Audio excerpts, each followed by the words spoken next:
Morning. At this time, we'll open up the Yamhill County Board of Commissioners formal session for January 11th, 2018. At this time, we'd like to call for the flag salute. So, McKaylee, would you lead us in the pledge?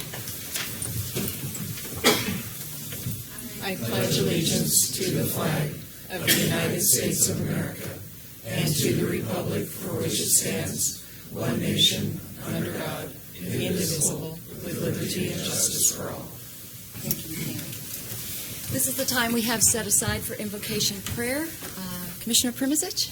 Yes, today I have encouraged one of our former colleagues, a gentleman that we had the pleasure of serving with here as a county commissioner, and was also a city councilor in the city of McMinnville, and has always been a very staunch supporter of all things good for Yamhill County, and is also a very strong Christian, and has agreed to come today and do our invocation. So, former Commissioner Alan Springer, if you would, please.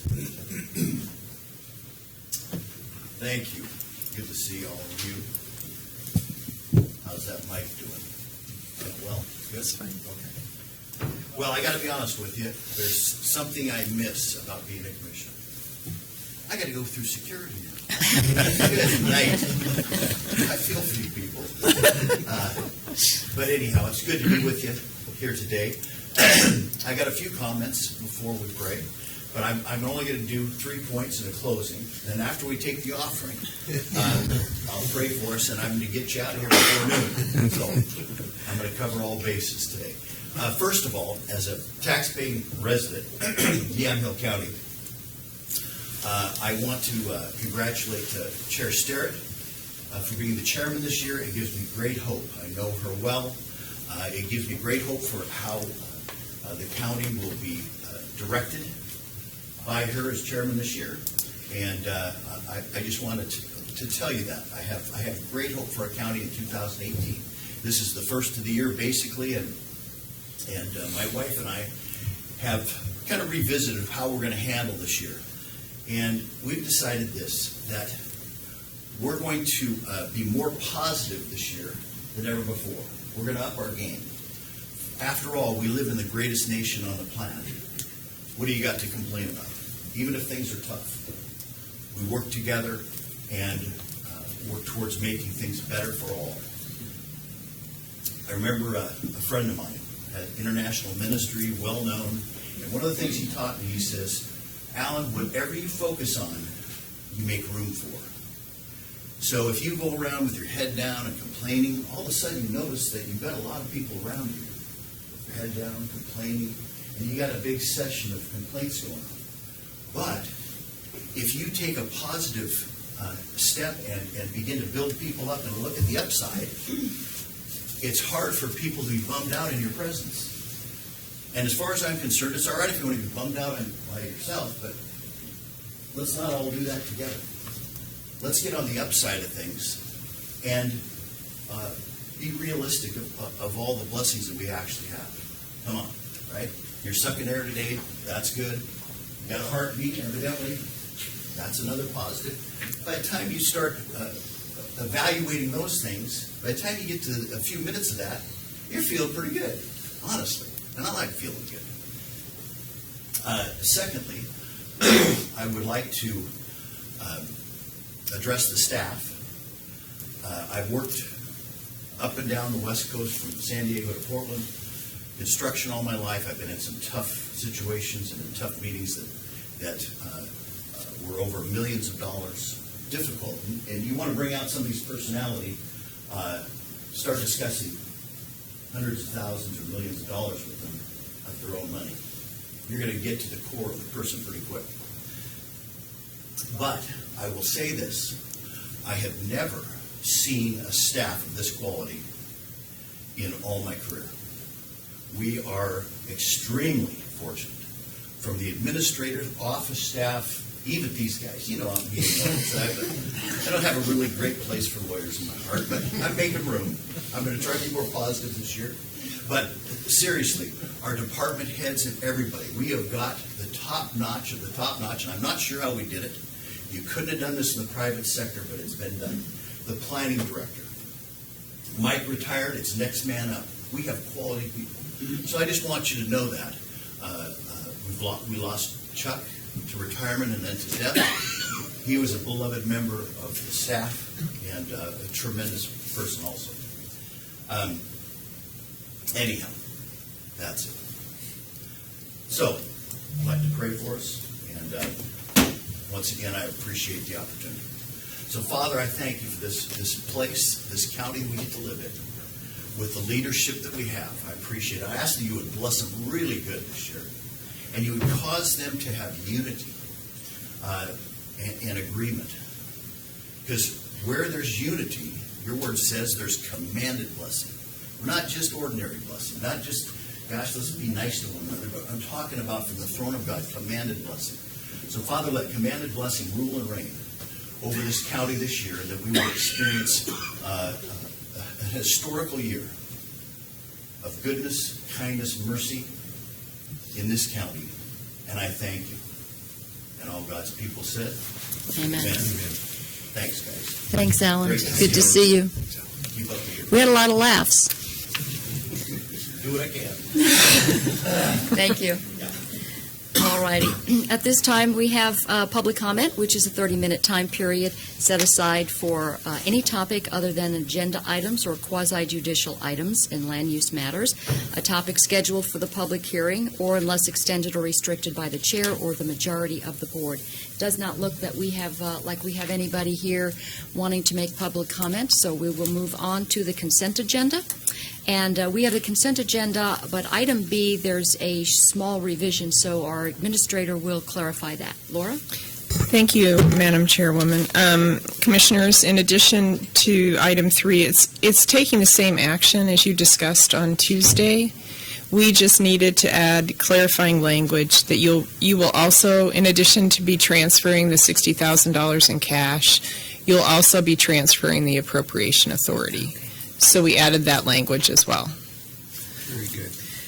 Madam Chair, with that amended language, I would move approval of the consent agenda as it's presented on our agenda. All right, we have a motion to approve the consent agenda as amended. Any further discussion? All those in favor signify by saying aye. Aye. Aye. Motion passes unanimously. Let the record show Commissioner Olson, Commissioner Primizic, and Commissioner Sterrett voting in the affirmative. On to item C. Old business, we have none. Other business in item D, we have none. At this time, we'll begin the public hearing. So we'll open up the public hearing, and that is docket C-18-17 SDR/28-18, which is an appeal of the Planning Commission's approval of a conditional use site design review for a 12-acre solar utility facility. The appellant is Atticus Wines, LLC. So at this time, we will call for abstentions by members of the board. Any members of the board feeling the need to abstain? Okay. No extension, but I do want to indicate that I attend all of the soil and water conservation meetings. Oh, I don't do that yet? Okay, no, I have no. Okay. Item 3, are there any objections to the jurisdiction of the board to hear the matter before it? Okay. Item 4. Now, Commissioner, any board member need to announce and state on the record the substance of ex parte contact? Yes, I do attend the Soil and Water Conservation District meetings, and solar farms have come up during those meetings, and I just wanted to go on record as saying I've been involved in those discussions. No decisions made, and I'm certainly capable of listening to and performing my duty as a commissioner in this. So just wanted people to be aware of those conversations. Thank you, Commissioner. Chair, I don't have any particular to go on the record. And yesterday with our planning staff, Lance, I did have an opportunity to go view the site. Okay, the next step, any site visits. Commissioner Olson, Commissioner Primizic? Yes, I did make a site visit yesterday. Wednesday. Yes. And Tuesday. Tuesday. Tuesday morning at 9:30, I met Lance at the site and did review the property that is being discussed. And I met Lance Tuesday at 11 o'clock, and we reviewed the site as well. Thank you, Commissioners. At this time, we'll ask Council to read the statements required by state law at the opening of this quasi-judicial land use hearing. Counselor? Yes, Madam Chair. Oregon law requires that persons who attend a land use hearing be advised of certain rights and duties before the hearing begins. First, with regard to the standards of approval, state law, ORS 1977635, requires that we list the applicable substantive criteria that must be met in order for the county to approve the application. The applicable standards will be listed by the county planner in a minute as part of the staff report. Testimony, arguments, and evidence must be directed toward the standards for approval. Second, the raise it or waive it rule. Under Oregon law, any issue that might be raised in an appeal of the county's decision on this matter must be raised before the record of this hearing is closed. Failure to raise an issue accompanied by statements or evidence sufficient to afford the decision makers and the parties an opportunity to respond to the issue precludes appeal to the board on that issue. Third, and this is directed to the applicant, under ORS 197796, failure of the applicant to raise constitutional or other issues relating to proposed conditions of approval, again with sufficient specificity to allow the county to respond to the issue, precludes an action for damages in circuit court. Okay. Thank you, Mr. Sadler. All right. At this time, we'll call for staff report. Thank you, Madam Chair. The property is a single tax lot totaling approximately 27.8 acres with direct access to the west side of Highway 47 between Yamhill and Gaston. The applicant intends to use approximately 12 acres for a commercial solar power generating facility. The property is relatively flat, level farm ground that has been used for grass seed and hay production.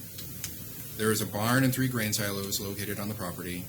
The parcel is located within the Yamhill-Carlton viticulture area and is therefore considered high-value farmland per Oregon Revised Statute ORS 195. The surrounding properties are all zoned exclusive farm use, and the area is predominantly farmland with nearby agricultural uses including hazelnut orchards, grass seed, hay production, grain crops, as well as a vineyard and a tasting room.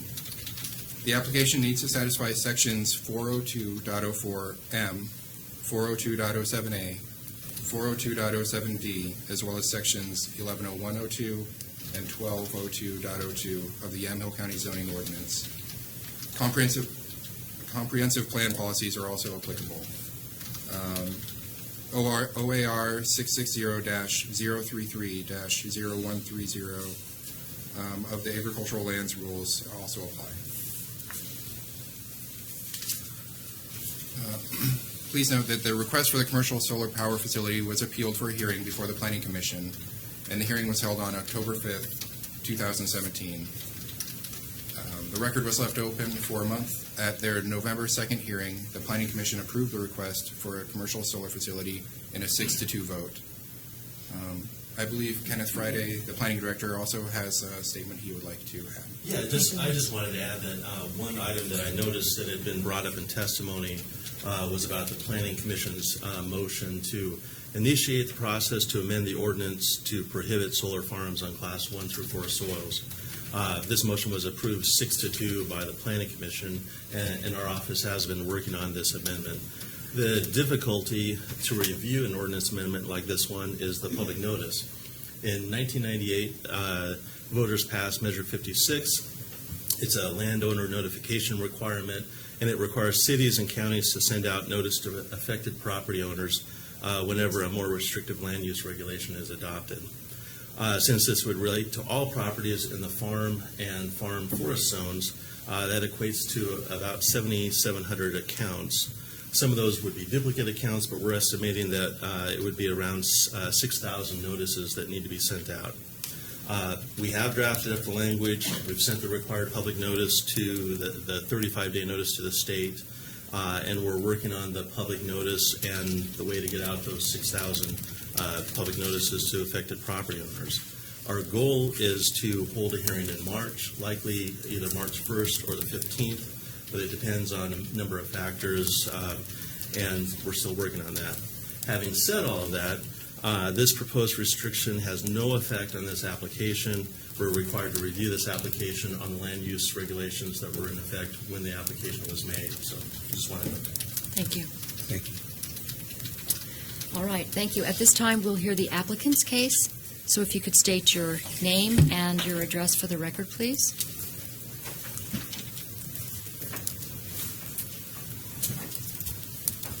Thank you, Chair Surratt. Commissioners, my name is Damian Hall, here on behalf of the applicant Yamhill Creek Solar. My address is 101 Southwest Main Street, Suite 1100, Portland, Oregon, 97204. I'm here with Troy Snyder, Principal of Yamhill Creek Solar. Yes, thank you for allowing us to be here. Troy Snyder, address is 3519 Northeast 15th, Portland, Oregon, 97212. I'm the project developer of this proposed project. I have a presentation that we'd like to go through. We get it up.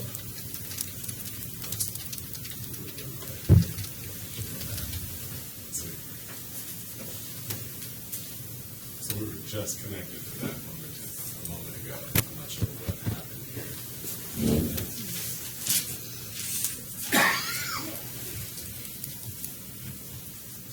Do you have the control? Oh, okay.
While they're doing that, can I ask that when you guys speak, that you try and speak more directly into the mics? It's really hard to hear you guys. Sorry, yes, we'll do that. Thank you. Thank you. And give the high sign if if you can't hear us back there. Okay, thanks. We do have seats in front. Carrie, can you call?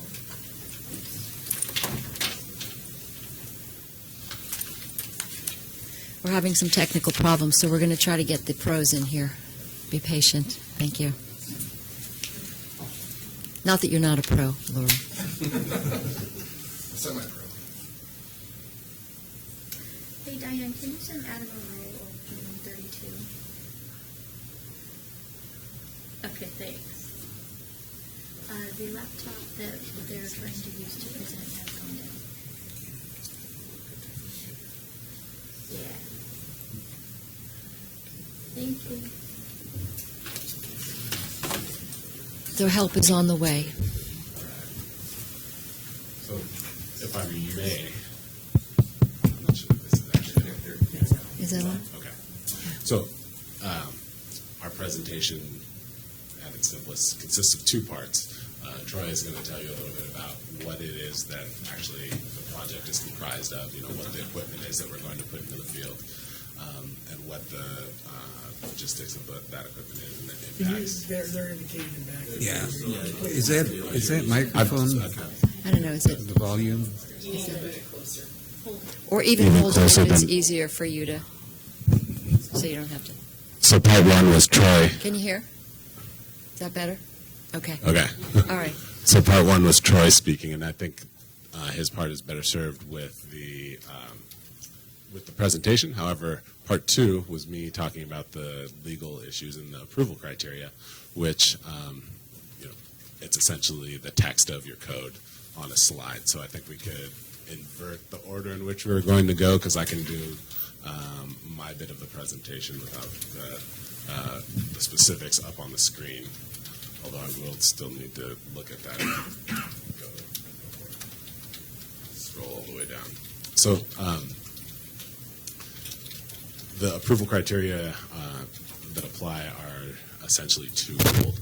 The first is the state administrative rules that are specific to solar, photovoltaic solar utility facilities such as this on EFU land. And those are found at OAR 660, Division 33, Section 130, Subsection 38. And these are relatively new rules. State law has allowed energy generation facilities on rural and EFU lands going back to the initiation of land use in the 70s. However, the specific administrative rules that apply to solar generation facilities were adopted in 2011. So those were adopted by LCDC after a rulemaking process held by DLCD, in which a stakeholder group was put together, and their charge was to identify what are the right balance of policy objectives for allowing solar allowing development of large utility scale solar, but at the same time preserving farmland. And so that process involved not only the solar industry, but also the Farm Bureau, different state agencies, Thousand Friends of Oregon, farmland protection advocacy groups, as well as local government. And the outcome of that was a balance of those policy objectives. So the rules protect farmland, but also seek to provide a bit of certainty for where solar facilities can be placed. All right. As far as that bit of certainty, the one piece that we have is there are established acreage thresholds for facilities such as what we're proposing here. And it's a three-tiered acreage requirement. On high-value farmland, you can have up to 12 acres. On what is called arable lands, up to 20 acres. And on non-arable lands, which essentially is a catch-all for everything that's not high-value or arable, it's up to 320 acres. Here, we are in high-value farmland because that term is defined to include viticultural areas. So we are, I believe, approximately 20 degrees of elevation within a viticultural area. It is not high-value farmland because of the soil type of the project site. The soil type is alone would make this arable lands and not high value in the definition. However, state law does have other standards beyond the soil type, one of which viticultural area, which we are in. So we're hence the proposed maximum site of this size of this project being 12 acres. I feel like this isn't on, but Can you hear in the back? I think they're having a hard time. As you move away from Mike, they just have a real hard time. I mean, Is it on? this is really as close as I can talk. I mean, is there a Is way that to on? turn the volume up? It's as high as it'll go. And maybe Okay. you can talk a little louder too, that might help. Yeah, so 12-acre project because we're on high-value farmland, and that acreage threshold is really the only certainty that is provided under the rules. There's a number of standards in the rules. Again, this is the state rules that seek to balance that certainty for providing solar facilities with preservation of farmland. Again, the tiered acreage safe harbor is cut both ways. The state said 12 acres is the smallest size that we would allow, and that is on high-value farmland. Therefore, we would have to go through an exception process to do anything larger on the site, and we're staying within the safe harbor.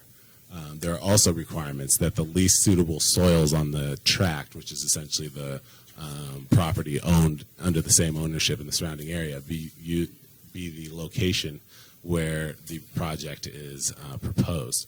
And we've done that here today as well. There's also requirements that there be no unnecessary impacts to agricultural production on the portion of the site of the tract not occupied by the project. Here, and I think you can see it on this map over here, the project site is on the eastern portion of the property, and the western portion of the property is proposed to remain in grass seed and continue to be operated. Madam Chair, could we just take 5 minutes? We're going to replace the batteries in the mic and see if that helps. Okay, all right, we'll take a few minutes and just try And to see if we can get the resolved. slideshow going. Okay, so we'll just recess for a few minutes.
Or did you want to continue? Yeah, we'll take off from here. I will summarize the point that I was making here in a minute, and then turn it back over to Troy. Thank you, Chair Sterrett. Okay. Could we please have our full attention up here while Mr. Hall is speaking? Thank you. So finally, as far as preserving the agricultural land associated with these sites, we're talking about Excuse me. We'd like to give everybody the respect of paying attention to them when their turn to speak, as we're already having difficulties hearing Mr. Hall, so let's not make it more difficult. Everyone will have their turn to speak. Mr. Hall, sorry about that. No problem. So we're talking about how the balance of the site would continue to be farmed. There's also requirements that plans, site-specific plans be provided to prevent soil erosion and compaction during the construction and life of this facility, as well as ensure that there's no proliferation of weeds associated with the facility. Such plans have been were provided to the Planning Commission, and we have given the board even more detail-oriented, updated plans. And then, of course, we're going to talk more in depth later about requirements about not impacting surrounding agricultural uses. And then there is a line of argument that you may have seen in much of the opponent testimony that worries about proliferation of these kinds of projects. There are also some protections in state law that address that issue as well. There's limitations on how close a project can be and co-location of such projects. Basically, it requires that such projects be more than 1,320 feet apart. The tracks that they're located on, there's no project within such a vicinity.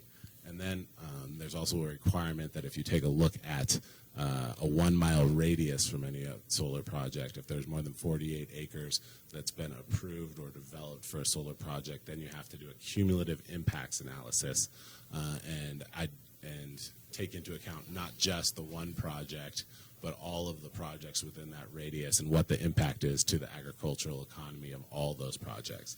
However, that issue is not implicated here. There are no other projects within a 1 mile radius. Therefore, we are only talking today about the impacts of this one proposed project.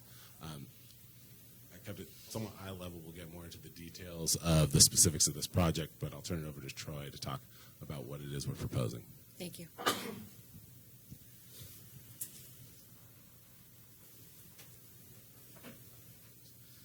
All right, thank you, Damien. Again, thank you for letting us be here this morning. Again, my name is Troy Snyder, the applicant representing Yamhill Creek Solar. I would like to take a few minutes just go through our development process to give you a better understanding of why this site, why we are wanting to build a project here, why it works, talk about the specifics of the project, what we're proposing, touch on our community outreach, economic impact, and then we'll go back to the applicable criteria, and Damien can continue on that. So just to start off discussing the development process, and again, why this site. It starts with site selection. So essentially, within our business model, we need to be within investor-owned utility territory, so in PGE territory here. From that point, because of the grid and the infrastructure and how the power moves, we need to be relatively close to an existing substation. In this case, the substation is just south of the town of Yamhill. Next, we need to be, the site needs to be serviced, or lines need to be close to, three-phase power lines need to service the site or be close to the site. If the site is not serviced by three-phase power lines, we will have to build three-phase power lines, and that gets expensive. In this case, there's three-phase power lines that go right along Highway 47. Next, we do a preliminary screen, make sure there's no environmental issues, make sure we're not in a floodplain, make sure there's no mapped wetlands or any other environmental issues that would cause us problems at a later road. In this case, that there are no known issues across the highway is in the floodplain, but not our site. And then once we find a site that meets our criteria, we also have to have a willing landowner, and it has to work for them. I will readily admit our project is not a fit for every landowner, but it is a fit for some. And in this case, it is. And I believe the landowner and his wife are going to testify later, and they can expand on that. So once we have a site selected, an agreement with the landowner, we begin working with the utility to get through some of our due diligence. We submit an application to the utility that kicks off a study process where they look at our project, they look at their infrastructure, and they say, okay, great, but here's the upgrades that we need to make to our infrastructure in order to accommodate your project. In this case, that is all gone very well. We also work with utility to negotiate and execute a contract to sell our power to them. In this case, again, we have done that, and everything is lined up. Once we're through that, we begin working through zoning and land use planning, and that brings us to where we're at today. So worked with planning departments, address all the existing land use laws, zoning ordinances. But as that, we also reach out to the community and engage if they're willing to engage. So we often get the question of why solar here in Oregon. And even why solar here in Yamhill County. So solar here in Oregon, we are developing what's referred to as qualified facilities under PURPA. PURPA is federal legislation passed in 1978, where the federal government said, we want the country to be more energy independent, and we also want to spur on the development of renewables. We understand that if somebody generates power, they can't necessarily go sell power to whoever they want in regulated environments such as here in Oregon. So PURPA requires the utility to buy power from a renewable generator who generates power. But there are some caveats to that. The rate at which the utility pays for the power is their so-called avoided cost rate. So the cost that it costs, in this case PGE, to buy or generate their next kilowatt hour of electricity, that is the rate that we are selling our power to PGE at. And that is studied and approved by the Utility Commission and updated every year. It is set that way so us selling power to the utility, there is no additional burden on ratepayers. I believe federal law says that ratepayers must be indifferent to whether the utility procures electricity from a qualified facility or if they generate their own. For the customer, it has no impact on rates, and the utilities, or the electricity stays within that utility and is, hopefully we're okay here, and is sold to the existing customers.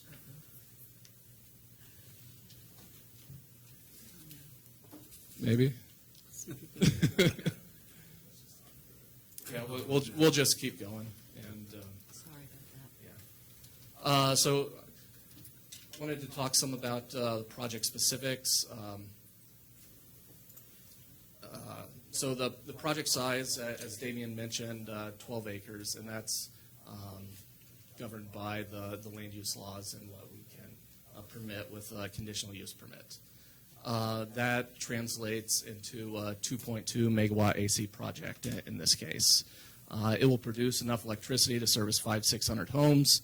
And again, the rate at which we are selling power is based on market rates, so customers remain indifferent. And then just the project, once it's built, it's self-contained. There's no increased traffic. It's effectively an unmanned facility. We do not use water or other resources, and it is relatively quiet. And then breaking down the project further into its components, it's effectively made of three different components. There's the racking that goes into the ground, the panels that sit on top of the racking. Those are all then wired together into inverters that convert the electricity from AC to DC from DC electricity to AC electricity, and then there's a transformer that then steps up the power into the existing lines that already service the property. So we would not be building any new lines. We would just be using the infrastructure that is already there. The racking is We don't use concrete to put it in the ground. It is just hydraulically pounded into the ground to a depth of 6 to 8 feet, depending upon the exact soil conditions, wind loading conditions, etc. The panels, they don't contain any toxic materials. They're safe, etc. The inverter is the one piece of equipment that Adam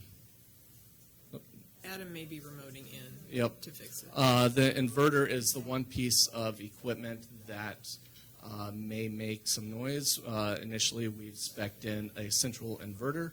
It has a fan on it that kicks on in the afternoons on hot days simply to cool it. It makes about the same amount of noise as a air conditioner unit, but we've intentionally placed that within the middle of our project, so by the time you reach the fence, it can't be distinguished above ambient noise.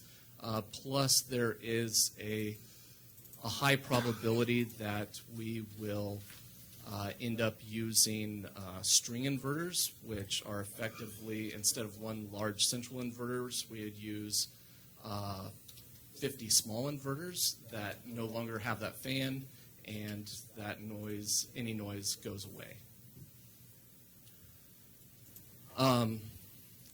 Next slide, I have just the racking, the profile, what it looks like, the height. Typically, these projects are, once they're built, they're about 7 feet in height, give or take. There is the potential that we might use trackers that track the sun throughout the day from east to west, and that if we do that, the peak of the height would still be approximately the same height, 7 feet. And our slide shows back, so there's the profiles that I was just talking about. I just want to go back one slide, just show a picture of what these projects typically look like after they are constructed. We do reseed the site after construction with native grass seed, work with the farmers, make sure the grass seed that is used does not cause any problems for any adjacent farming.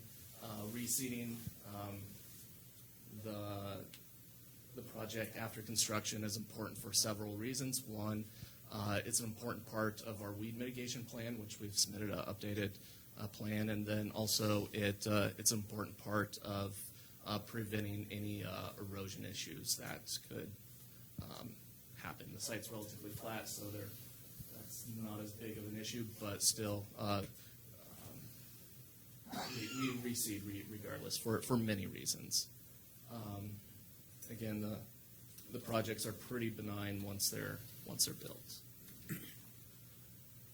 And then just the impacts of the project. So again, the panels don't contain any toxic materials. They're safe. They're built to all electrical building codes. There's no increased traffic after construction. Yes, there will be some increased traffic during construction. We will work with the road departments, and in this case, ODOT, to coordinate. Sound, again, they're quiet, especially if we end up using the string inverters. And then glare. I'm not going to say there'll be no glare. It's just a matter of perspective. There won't be any glare at ground level, just basic trigonometry. Any glare is directed back at the sky. You would have to experience glare, you would have to be at a significantly elevated position at very specific times of day, and even then, so a pilot flying by could conceivably experience a short bit of glare. The glare amounts to the same amount that would come off of a pond, a body of water, etc.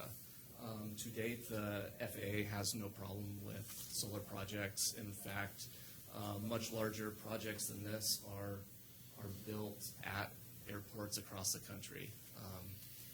I believe Denver has the Denver airport has a project that's twice this size. The Indianapolis airport has a project that's about 4 times the size. and I believe here in Oregon, the city of Pendleton will be a project on airport property is going to be built this next summer. And then just wanted to touch base on the site itself, the site plan. It's configured this way, as you might have seen when you were visiting the site. The site is somewhat bifurcated by a little bit of a gully, some drainage. So for us not to go down in there, and then also it makes it easier for the continued farm practices on the property if we just stay to the east of that sort of swale there. That's why the site is laid out like it is. Again, you can see the adjacent land uses, most all agricultural uses, hazelnuts, grass seed, hay, etc. I believe the closest house is nearly 1,000 feet from the site. Yes, so that depicts it. So I believe from the corner to corner, and this is in the record, more detailed site plan, but 945 feet, give or take, to the nearest house, and the vineyard to the north is over 500 feet, and I believe over 30 feet in elevation. So a significant distance from the project itself. And then just want to touch on just community outreach. For us, it's important to reach out to everybody. So on nearly every project I work on, very intentional. About the same time I submit an application for a conditional use permit.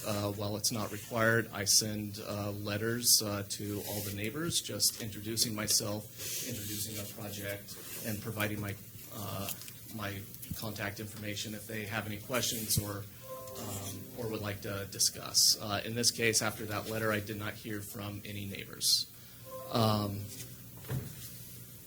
I did, after the project was, a neighbor requested a public hearing with the Planning Commission. I reached out to that neighbor. They had a few basic questions. We exchanged some emails, offered to sit down and discuss questions and any other concerns. We were not able to sit down. But I'm always willing to sit down, meet with neighbors, address concerns, answer questions, provide more feedback. Because for me, I thoroughly understand not everybody wants us there, but we're developing this project, and we want to be a good neighbor. We want to be transparent and open and listen to our neighbors. We make attempts to do so, but at the end of the day, it's a long-term endeavor, and we want to be a good neighbor. And then just the local benefits. It will create jobs during construction. Yeah, long-term jobs aren't plentiful because it's effectively an unmanned facility, but it will create construction jobs, and there will be some service and maintenance that occurs, but it will be less than one FTE long-term. Local investment, it's a fairly significant local investment. This project construction cost would be in the tune of $3 million. And then it's a new tax revenue source for the county. If the county were to enter into payment in lieu of taxes that's allowed under state law, it would be approximately $15,000 in new tax revenue per year for 20 years. And then this is when I turn it back over to Damien. Thank you. Thank you, Troy. And by all means, commissioners, if you have any questions or want to discuss any of the points that have been made or that I'm going to be making here, jump in and interrupt me, and we're glad to have that conversation. The main reason that we're here is to make sure that all your questions are answered. So circling back to state law, so now that you know kind of what the project is, let's talk about some of the specifics. We've talked about the acreage. We're under 12 acres. We're completely happy with the condition of approval that says keep the project under 12 acres. We've talked about the suitability of the soil. It's not high-value soil. It's high-value farmland by definition because we're in an AVA, but we're not using high-value soils, and we're keeping this on the side of the project with the lowest value soils. Unnecessary impacts to the other portions of the site, there are none. As discussed by Mr. Snyder, there are very limited impacts of these projects, and those impacts are limited to the area within the fence line surrounding the project. If you talk about noise, if you talk about vibrations, if you talk about reflected light, all of that is not able to be experienced from adjacent properties. So when you talk about, and there's a number of impact-related criteria that we're going to be going into, but that is what the evidence in the record demonstrates, that these facilities are benign and passive facilities. There are no outward-looking impacts that can be perceived from outside of the facility area itself. So hence the continued operation of the grass seed farming operation immediately adjacent, and you'll hear support, and there's been support at the Planning Commission level from the grass seed operator and property owner. There's also support from the immediately adjacent to the west hazelnut orchard operator, and we've had conversations with them and anticipate zero impacts on their ability to continue their farming operations, no increased cost associated with their farming practices, nor any need to change any of their farming practices. And again, there's no evidence in the record other than, we lost it again, but other than stating that there are no practices. Oh, nice, it came back. All right, so then the same goes for impacting adjacent agricultural practices. So we've talked a little bit about how continued on-site impacts are nil because you can continue growing grass seed. Off-site impacts are nil. We've talked about the support that we have from the neighbors and how they will not be required to change their farming practices for the grass seed or for the hazelnuts. Who we don't have support from are the applicants, and those are the neighbors to the north. Appellants. We're the applicants. Pardon me. And those are the neighbors to the north who have approximately 4 acres of grapes. And as you saw on the site plan, they're set back at a distance of over 500 feet from the fence line of the project and at a significant elevation, I believe approximately 32 feet from the project. Again, there is no impacts to their ability to grow grapes, nor do I understand that they're making any argument that their ability to grow grapes would be impacted. So I think for those reasons we satisfy the impacts requirements under state law. Turning to the Yamhill County Code, and before I go into it, there is a lot of overlap between these because all of these conditional use requirements really are saying it in different ways, but getting at the general concept of you should not be having negative impacts on your neighbors. So turning to 1202.02 of your code, the use is listed in conditional use in the underlying district. It is.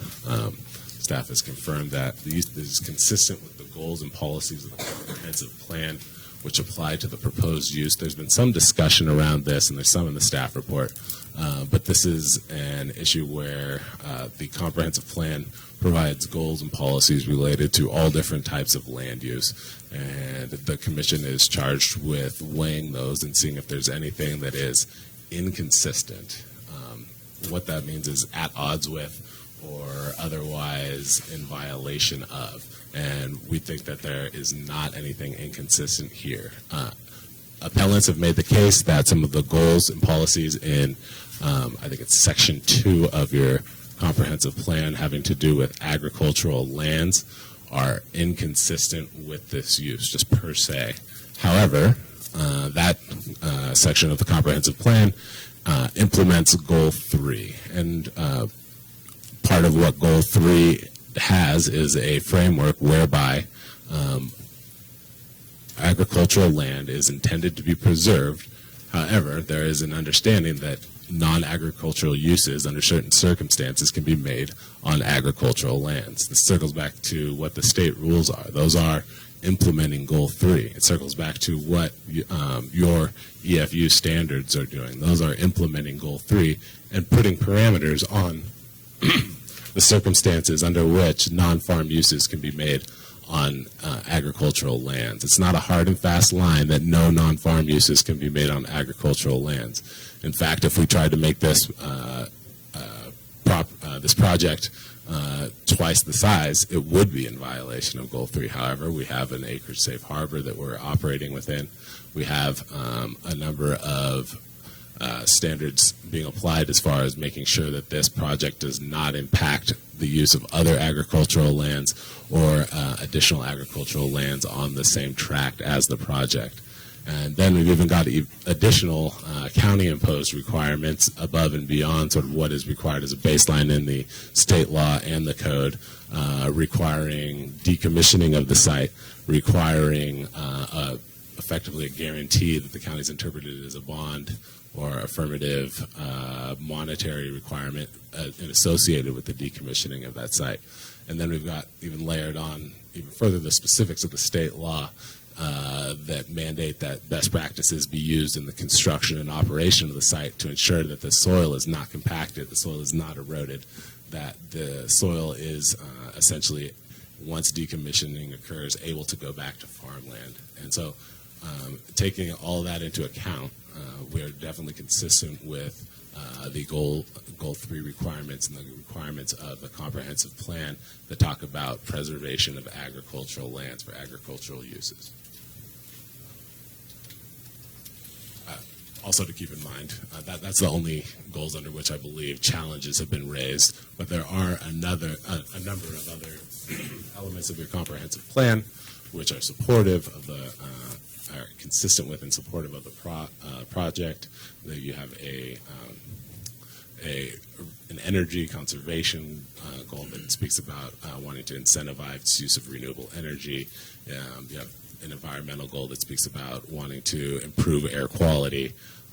We also have an economic goal speaking about wanting to improve economic development within the county. And you've seen on prior slides the amount of economic development that can be brought to the table here. So we believe that A, we're consistent with Goal 3, but B, we're consistent with all the other goals as well, which we're not being challenged on. Moving on to the letter C here, the parcel being suitable for proposed use, considering size, shape, location, topography, existence of improvements, and natural features. We believe that it is suitable. It's relatively flat. It's at the base of a hill. The shape is good because it has, and shape and location are good because it has an area where there's a natural delineation between two fields, and we can utilize one while ensuring that the balance of the property is continued in commercial agricultural enterprise. The topography, again, good because it's flat. There are limited improvements on the site. We wouldn't have to remove any agricultural facilities or existing buildings.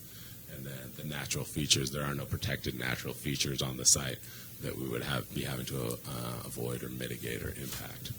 So I believe that we meet that criteria as well. Moving on to the rest of these, the proposed facility will not alter the character of the surrounding area. And so so the proposed facility will not alter the character of the surrounding area. You hear a lot of argument in the testimony of opponents relating to this criteria. Again, it's important that we focus on not just that first clause, but the entirety of the sentence that we're applying here, because it's not just any impacts to the character of the area, it's the surrounding area. So this is talking about impacts on sites other than where the footprint of the project is. And it talks about impacting the character of those areas in a manner which substantially limits, impairs, or prevents the use of those surrounding properties for the permitted uses listed in the underlying zoning district. So this is where you have significant overlap between the conditional use standards in state law as well as your local code, because this gets back to, would this facility preclude adjacent farm uses from operating in a way that they currently are? And the answer is no, because this facility has zero impacts on adjacent farm uses. All the impacts of the facility are internal to the actual solar farm and the enclosure fence. Moving on, the proposed use is appropriate considering the adequacy of public facilities and services existing or planned for the affected area. Troy spoke about how there are power lines going immediately adjacent to the property. Unclear if the county defines those as a public facility, but to the extent that you do, those are the only public facility that would be being utilized in association with this property. The project does not call for any extension of urban services or higher level of services than is currently provided. So there's no water, no sewer, no need for police or fire services or anything along those lines greater than what is already available in the area. The use is or can be made compatible with existing uses and other allowable uses in the area. Again, another impacts related requirement, this time speaking to compatibility. And again, we think that by definition the use is compatible because it doesn't force any impact or change or additional expense to the surrounding uses. Moving on. Finally, you've got Section 402.07A also has, of your code, also has additional impacts related standards for conditional uses on EFU land. And they talk about forcing significant change in accepted farming or forest practices, as well as significant increases in cost. And so we've touched on those before. The rationale is the same. The evidence in the record supporting our rationale is the same, that the only impacts are to the area within the actual enclosed fence of the project. Again, there's not going to be more trips to the site. There's one trip perhaps monthly as far as maintenance goes. There's no extension of urban services. There's no disruption to any surrounding farming practices. What you have heard in the testimony is concerns being raised about, not wanting to look at this, aesthetic impacts of the project. Adjacent property owners, including the appellant, preferring that the property remain in agricultural use because the current project doesn't look the way they want it to and feels like it would look out of place there. And then the other set of concerns are speculative concerns about potential impacts to the potential perception not only of the adjacent property owners, but of the customers of the property owner to the north, who I believe has staff called it a tasting room. I think that's an accurate description. We can have them tell you exactly what happens there, but it's, I think, a private home with private tastings that happen at times. So that set of concerns really boils down to, A, we don't like the way it looks, B, we don't like the way, we don't think our clients will like the way it looks, and C, that may have a negative impact on our business. If this sounds familiar, it's because this is the exact same arguments that the county is opposing in an ongoing land use appeal having to do with Stop the Local Dump. And the LUBA, as well as the Court of Appeals, has now weighed in and said those type of aesthetic and speculative business concerns are not regulated under state law or the Yamhill County Code conditional use criteria. So to the extent we're talking about impacts, we're really talking about physical impacts that force the change in surrounding farm or forest practices, not concerns about whether or not somebody in the future or some future use or some other site will be impacted because someone doesn't like the way this looks or a different project looks. We're talking about simply the actual impacts for which there are evidence in the record associated with this proposed facility and this one alone. And we had this conversation and this debate at the Planning Commission, and and you'll hear a lot be said about people's worries and concerns, but they ultimately recognize that there is no evidence in the record that any of the surrounding farming practices will be negatively impacted. And that's why we believe that we meet the standards here and ask that this board uphold the decision of the Planning Commission. I think before I ask for any questions, one quick note in the letter that I provided to you yesterday, we make a couple notes about the conditions of approval that the Planning Commission imposed. On condition 1, there's a limitation on work on the site happening, that it be not happen within the winter season. We request that that be reworded so that if a limitation in the winter season is needed, that it simply be limited to heavy machinery or something along those lines. If we understand the issue correctly, I think it is generally that, if we understand the issue correctly, I think it is generally that the Planning Commission may have been concerned with increased soil compaction or erosion-related impacts during wet weather months. So I think if we just simply say there's a limitation on heavy machinery related work on the site for those times, that would be sufficient, keeping in mind that we do have specific soil compaction plans. We do have a specific soil erosion plan in the building permitting process that will be reviewed, and the practices, their best practices and their implementation will be monitored by your Public Works Department, as well as we will be required to get a 1200C permit from the Department of Environmental Quality and demonstrate thoroughly how we plan on dealing with stormwater during construction. So there are many protections in place there. What I'd absolutely hate is that,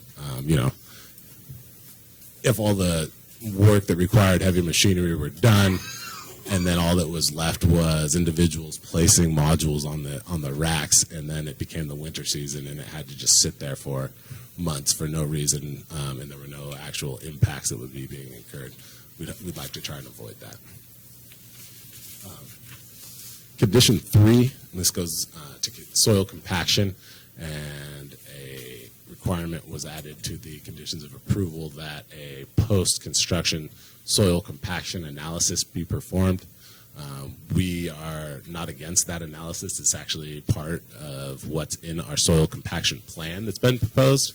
However, the condition was requiring that Department of Agriculture approved qualified soil professional perform that analysis.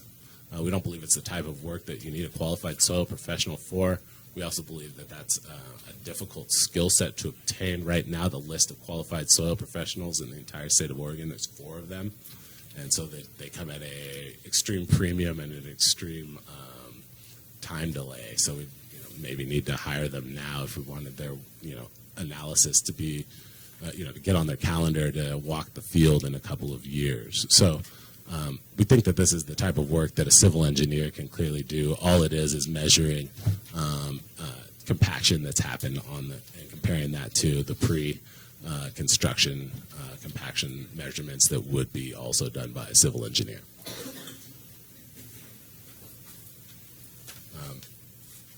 Condition 5, this is a landscaping requirement, and I'm going to go back to the site plan real quick. So the current requirement in the condition is that landscaping be provided around the entirety of the perimeter of the parcel. So what that would require is landscaping along Highway 47, landscaping along the boundary line to the north,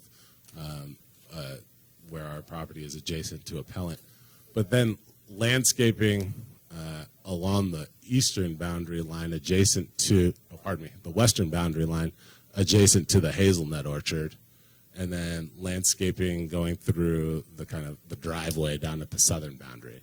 So we're not opposed to landscaping. We think it makes sense on the eastern and western portion of the site.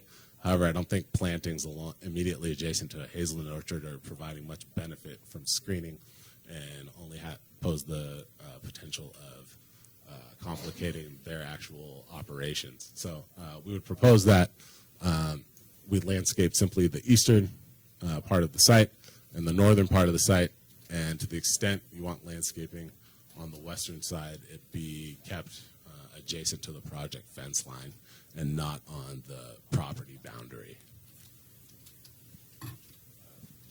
And then condition 16 regarding bonds, this is more of a placeholder, an argument that we need to make in case it comes up later, essentially, is that we don't believe that standard as imposed by the county is consistent with state law or constitutionality. So it's been raised and noted.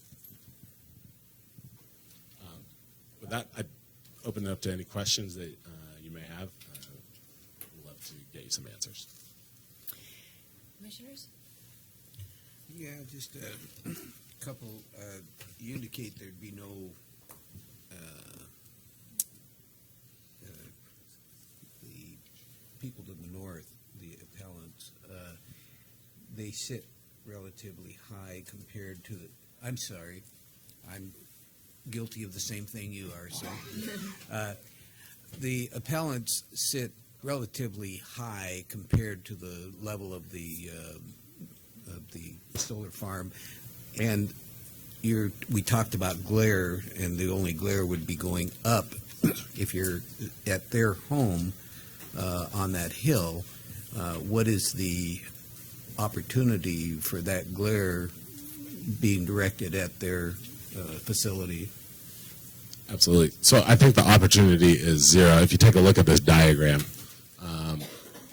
the first thing to understand is that these panels are south-facing, because that's the way they get the most sun. The property in question is to the north. So it is at a distance, the property's at a distance of over 1,000 feet. Elevation change is, I think it's in the high 60 feet. If you take a look at below the bottom diagram where it talks about on the winter, I think solstice at noon, basically the lowest that the sun is ever in the sky.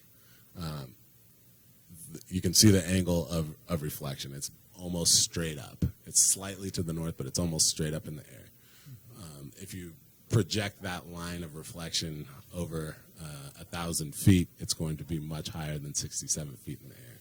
They will not be receiving glare to the north from this project.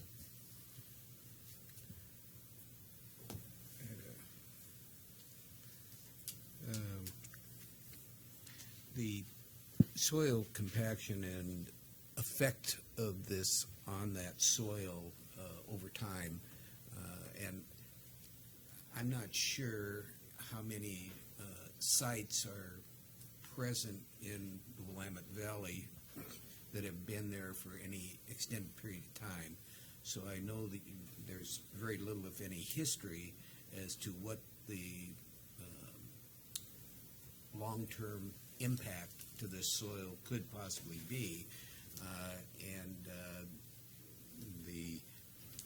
I know you say there's no toxic materials used in these panels, but they must be coated with something to withstand weather. And do we have any idea over time what the consistent rainfall washing across that and dripping onto the soil would cause? Those are things that I'm hoping that this land could possibly return to agricultural use, and I just don't know. It's new. I want to look to the future, even though I'm not going to be here. My grandchildren will be, and I want to make sure that decisions I make today will not affect their future. And so I'm just concerned that we have an unknown, to the best of my knowledge, we have an unknown as to what the impact's going to be down the road to that soil. So Absolutely. So, let me give you a couple facts about what we do know and what we do have in place through the Planning Commission approval. We have in place a requirement that at the end of the life of the project that the site be decommissioned, so every piece of equipment on the site be pulled out of the ground and removed, and that the site be returned to its current state. We have that same standard of care that is applied and a duty owed to the property owner as well. As far as ensuring that that happens, we have a number of measures in place on the front end to ensure that the main time of potential impact is during construction, and that we make sure that the construction process doesn't result in significant soil erosion or compaction of that soil there, so that the soil, as good as it is now, remains in a similar state. Speaking to your concerns about during the life of the project, what does it mean to have that equipment sitting there on the site? The panels themselves are made out of two elements, silicone and aluminum, and there is a glass frame that goes on them. So silicone is essentially highly refined glass, similar to highly refined sand, just like glass is. So that's basically the functional portion of it. There's no chemical, there's no treatment to it. It's that has any ability to run off or otherwise have other elements present there. It's just aluminum and glass functionally. So over time, there's not going to be any leaching of any materials, toxic or otherwise, into the soil. The ground will not have been compacted, will still retain the same carrying qualities as far as water passing through it, and will be planted with local native grasses to ensure that the erosion and other issues don't become a problem at all. And there are best practices in our plans about monitoring that more frequently sort of at the outset and then less frequently after establishment. So we believe we have in place all of the best practices possible to ensure that we're able to go back or we're able to avoid any impacts on the front end and any sort of long-term impacts with the operation of the project because of its passive nature and the clean materials that are used. And then we have requirements on the back end, both from the county and local, private contractual requirements to go and return that soil and do whatever is necessary to mitigate any impacts that do happen, even though we doubt that they will and that they're unlikely. And again, same question I asked when we had this hearing on the last one we had a hearing on. Why in Willamette Valley, where we get so little sunshine, so many days of rain, do we have solar farms popping up at the rate we do when there are a number of places, a number of buildings, public buildings, private buildings that these could be placed on that are still close to facilities to collect that power and regenerate or distribute it. We put it out in these beautiful farmlands. That's a concern to me because that's part of the culture of our beautiful valley. And then again, will they produce enough? Do you have enough documentation that they will produce enough power to warrant? And how long? I know there's a 20-year lease, but if it's not productive, not making money, so you decide, well, we're not going to keep it any longer, and we do have the bonding requirement, which I hope to see that we make far more stringent, so that soil will take samples prior to the installation, and that soil be brought back to that same sampling prior to the company being off the hook or the bonding company. Because But the bottom line is, again, this is something that I don't know that it has a long-term life if it's not productive. And do you have anything to show that it is going to be a long-term? So let me appreciate those questions, but let me tackle them in the order they came in. So why Yamhill County and why on the ground and not on a building, or why not in Eastern Oregon? Eastern Oregon, love to build projects there. Right now, the transmission network and grid in the entire Northwest is heavily constrained. There are no transmission rights available to build a project in Eastern Oregon and send the power back to Western Oregon and the Willamette Valley where it could be consumed. It's just heavily constrained, and it's actually a very real problem that BPA is working through right now. So if I can't move power from one side of the mountain to the other, well, that puts us back here. Why on the ground instead of on a building? Several factors go into that. One, while we hear there is a lot of roofs available, there isn't as many adequate roofs available, especially this size. I would venture to guess here in Yamhill County, you have very few, if any, roofs that are of this size.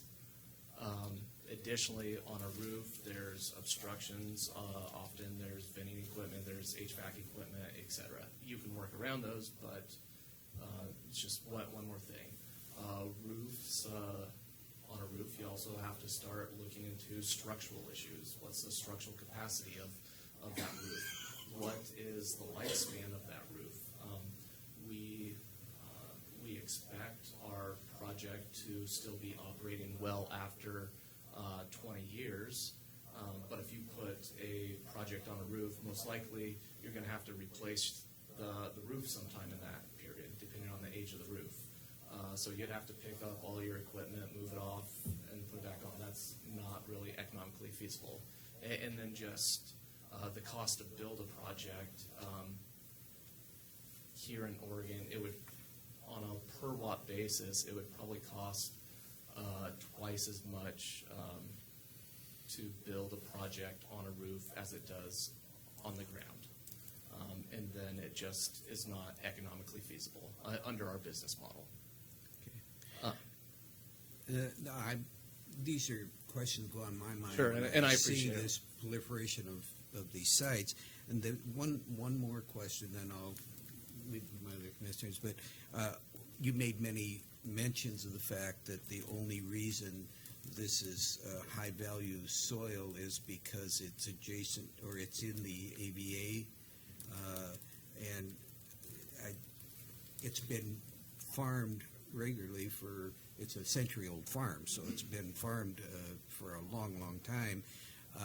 And I know that we have soil classifications in all of our farm use areas. So what would you consider high-value soil if this wouldn't meet that qualification without being in an AVA? I was confused by that. So I'll tackle this, and Damien might add on, but there is a definitional difference between high-value soil and high-value farmland. In this case, it's high-value farmland. So the way the state administrative rules work is there's a couple ways you could end up in high-value farmland. One, if you have predominantly high-value soils. In this case, we don't. Two, if you're in an irrigation district in July 28th, 2007, or some date around there. It's a finite point in time. And then three, if you're within the boundaries of an AVA. In this case, the AVA is defined as a has a geographical boundary, but then it's further defined as lands that don't have a north-facing slope. And don't quote me on this. I'm paraphrasing here. Don't have a north-facing slope and are between, and I believe in this case, the AVA is defined between the elevations of 200 feet and 1,000 feet from sea level. Our property is approximately 220 feet from sea level. So that 20 feet in elevation is the only way by the definition of the rules that we end up in high-value farmland. Then going back to the high-value soils, they are defined in the state rules, and in short, it's effectively the NRCS classifications. Class 1, Class 2 soils are high-value soils, and then the state carves out other predominant Class 3, Class 4 soils that are predominant in the Willamette Valley that also they consider high-value soils. So it's not just Class 1, Class 2 soils. In this case, the majority of the soils do not meet that definition here. And then going to your question about the productivity, yes, it's been farmed for 100 years. In the hearing in front of the Planning Commission, the landowner attested that it's not great farmland. It's still farmable, but it's not great farmland. He's here today. He's not feeling well. He may or may not speak to that further. Thank you. Appreciate it. Thank you. These are questions that I have, and And just to circle back to the one question you had about a concern that the facility might not operate as efficiently as hoped, and it might get abandoned. The county has, we don't think that would happen. We have very accurate modeling based on 50 years of weather information, based on which we estimate the amount of energy that could be generated based on the sunlight for the very specific spot. However, should your concern come to fruition, the county has imposed a requirement that says once this project is not used for 1 year, you have to decommission it. That doesn't matter if that 1 year happens immediately 1 year after it's built or 20 years from now. If it gets left and it is not functional and not being operated, then that requirement kicks in. Commissioner? Yeah, I just have a couple of questions right now. I'll have more as we go through this and I listen to the appellant. But my two questions are right now is I want to make sure I have this clear that you talk about the construction of the panels themselves, basically using glass, aluminum.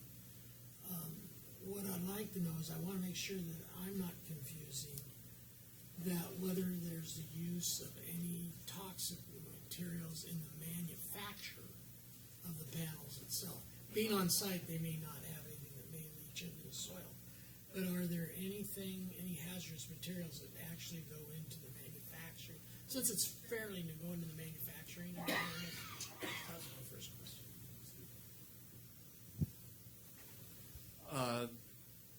Appreciate the question. So one, these are photovoltaic.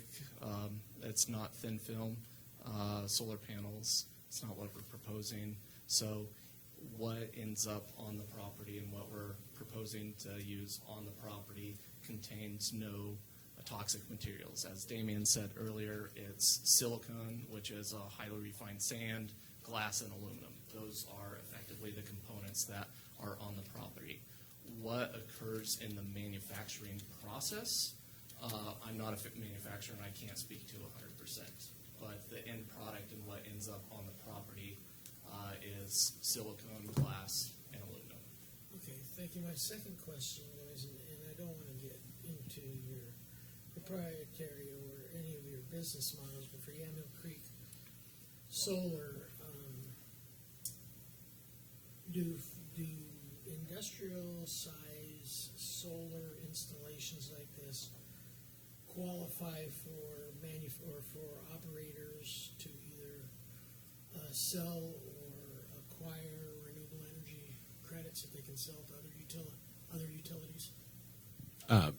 So the only think this might be something different than what you're talking about, but there is a tax credit at the federal level for solar investment. No, that is different. What I'm talking about is having somebody like a PGE or Puget Sound Power be able to come in and from Yamhill Creek buy actually renewable energy credits so they can apply those to another source where they don't have enough, like type 2 power, enough alternate Sure. energy. So one, we are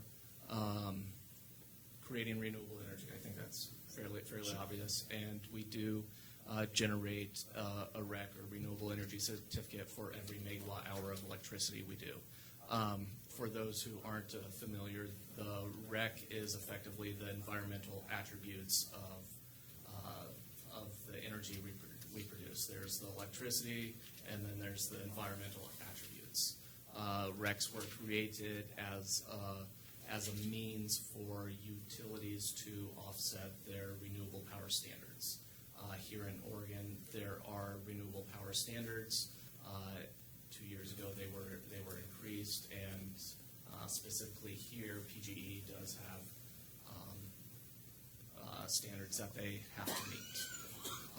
In this case, with Yamhill Creek Solar, our contract to sell power to PGE in most of the years, not all, most of the years, we are also selling them our renewable energy certificates. The price of those is also part of that avoided cost that is approved by the Utility Commission every year. In the years that we are not selling those RECs to PGE, we will most likely sell them for nominal consideration to a voluntary buyer of those RECs, probably a large industrial company or manufacturer who wants to green up their power usage. And they can't necessarily do that by putting solar on their own roof because it may not allow. So the next best way is for them to effectively buy RECs from. Okay, thank you very much. I think that answers my questions for us. Okay, I have a couple of questions. One is pretty much related to the EMFs and the concern around those who live nearby, whether or not electromagnetic frequencies would cause any kind of a concern for them. We know that is a concern that we're hearing more and more about, and I'm just wondering how this is exacerbated or mitigated through either distance or something that you're doing in the process of installation. Absolutely. So, mitigated through distance, yes, but the issue is also not very significant even if you were in proximity. So the amount of EMFs that are created at source on the site is limited. So what is an EMF, and where would it come from if you were on the site, and what are we proposing that would create more EMFs than are already on the site right now? So as a baseline, each of us as a human being walking on the Earth, there's an electromagnetic field. The Earth itself has an electromagnetic field. Each of the cell phones in our pockets has an electromagnetic field. The power lines running by the site today all have an electromagnetic field. So the question is one of, how significant, how large, how impactful. So we walk in, around, and through these things our entire lives.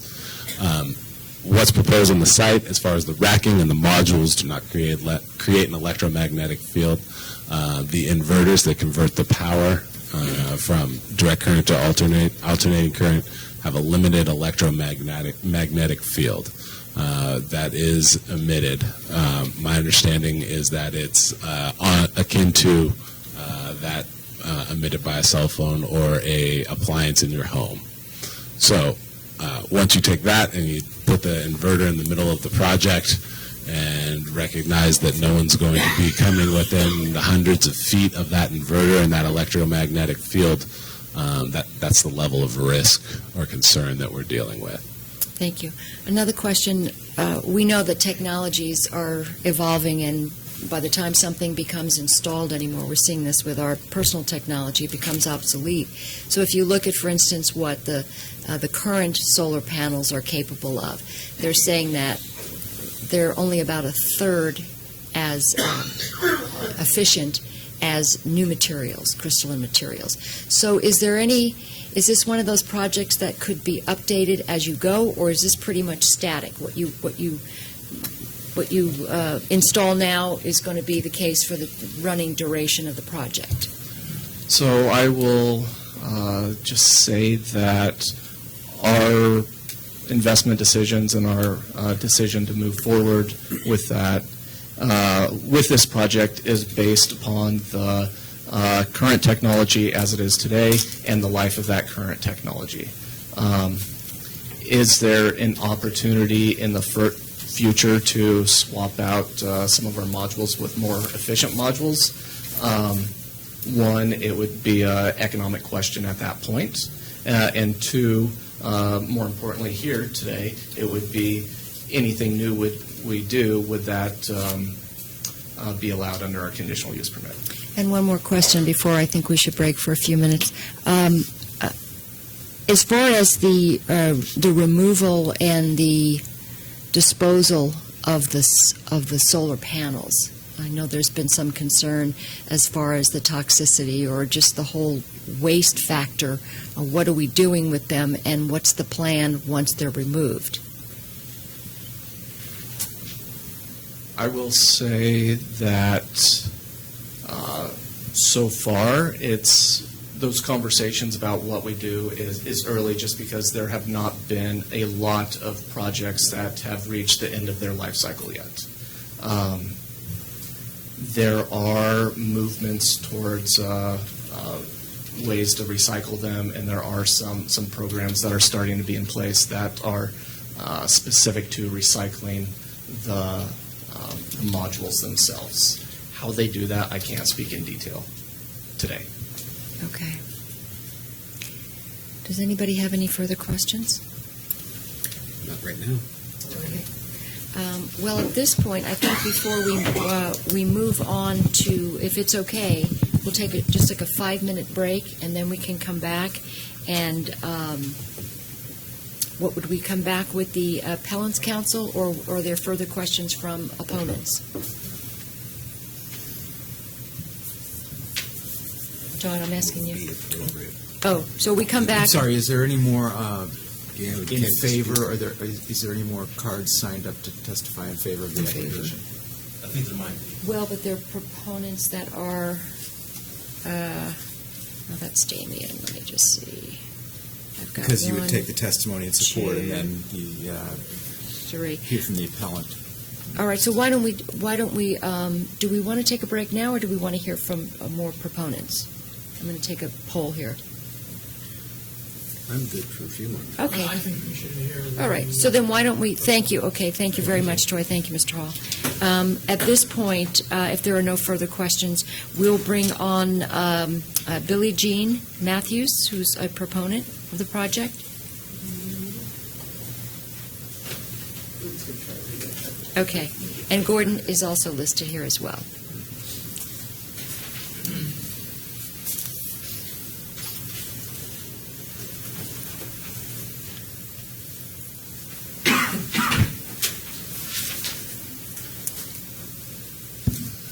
County Commissioners, can you hear me? Yes, could you state your name and your address for the record, please, sir? Gordon Drumgoole from Yamhill, Oregon, 19643 Northwest Goodrich Road. And this is the testimony that's presented before the Planning Department. However, they did kind of refine it, and it wasn't the total testimony, so I wanted to make sure that it got in there. 100 years ago, the area around Yamhill and Carlton was primarily timber, livestock, orchards, hay and grain, but life is changed. Prune orchards were replaced by pastures and field crops. Now, forest farm fields and pastures have become vineyards. Technology has led to resurgence of hazelnuts with EFB-resistant cultivars, replacing more field crops. Wheat and oats are grown, but grass and seed and clovers are dominant field crops. Livestock like cattle, sheep, and poultry are nearly completely gone, which I consider a very unfortunate thing because they could, in other parts of the world, these solar panels are used and they're combined with livestock in pasture. The family farm has been here since 1883, so we have seen it all evolve. In about 1930, when Highway 47 cut through the family farm, we welcomed a better road that now divides our property. The key to living with change is to embrace it, or at least to tolerate it. I'm farmed and started it all 40 years ago. I applauded the interest of some vineyards in wildlife habitat and solar energy, but to meet the renewable energy goals, we need more of this than a few solar panels on the individual businesses. My farm is a century farm. My surviving son is not interested in farming, and my grandsons are still young. Formerly part of the 90-acre prune orchard, were more recently in grain and grass seed. This small tract is now a big producer, but not include some essential farm structures. A solar installation on a small portion of the family farm is a way to generate income for family in the future while supporting Oregon's renewable energy goals and giving the farm a better opportunity to remain in the family. So that's what I have to say. And I would like to say that several times that the whole tract there on the west side of the road, I let a real estate agent put signs on it, and never once did I ever get a call from a vineyard people wanting to buy it. In other words, it's not primary grape land. It may be secondary, but it's not primary. Thank you, Gord. Thank you, sir. Thank you. Billie Jean, did you want to? And that was, okay. That'd be great. Yes, thank you please. very much. Thank you. So I don't think we have any other, are there any other proponents that I don't have cards for that wanted to speak? All right. Well, at this point, let's just take a 5-minute break, and then we'll come back and continue, and we'll start with the appellant and the appellant's counsel. Thank you.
20 minutes. Yeah, you expect to get out here, and it was like, water. No one told us that. We were like, so weird. And then I was stuck in my car.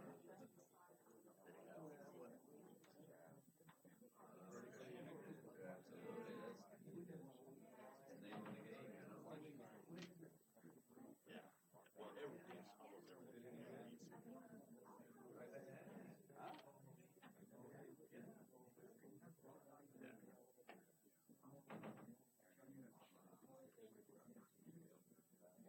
Bill's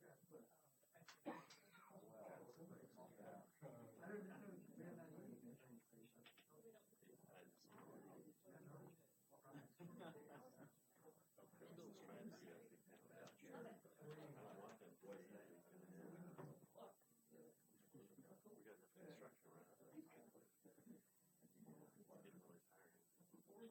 Getting really tired. Closed off my road into work again. They just got the streets ripped up around, around the county campus. All this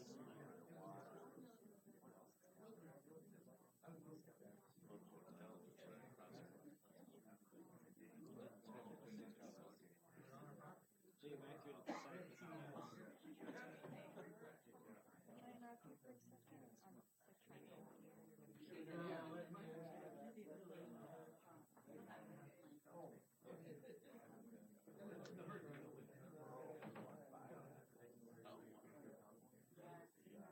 That was the gas.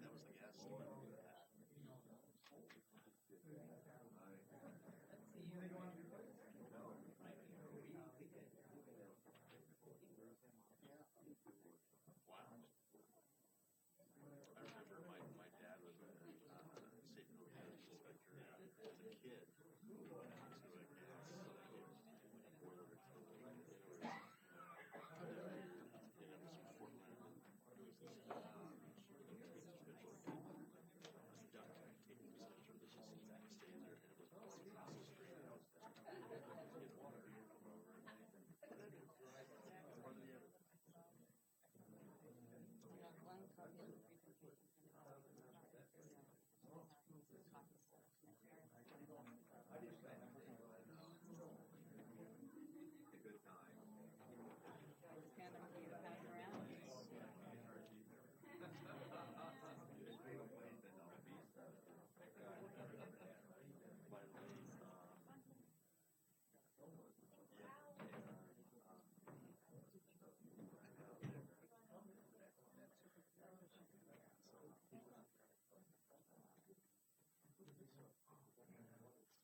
Okay, now we will reopen the public hearing, and we will begin with the appellant as the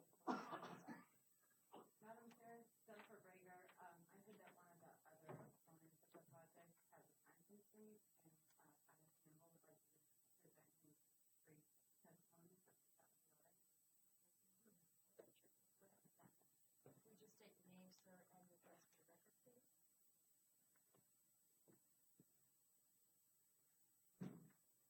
Thank you.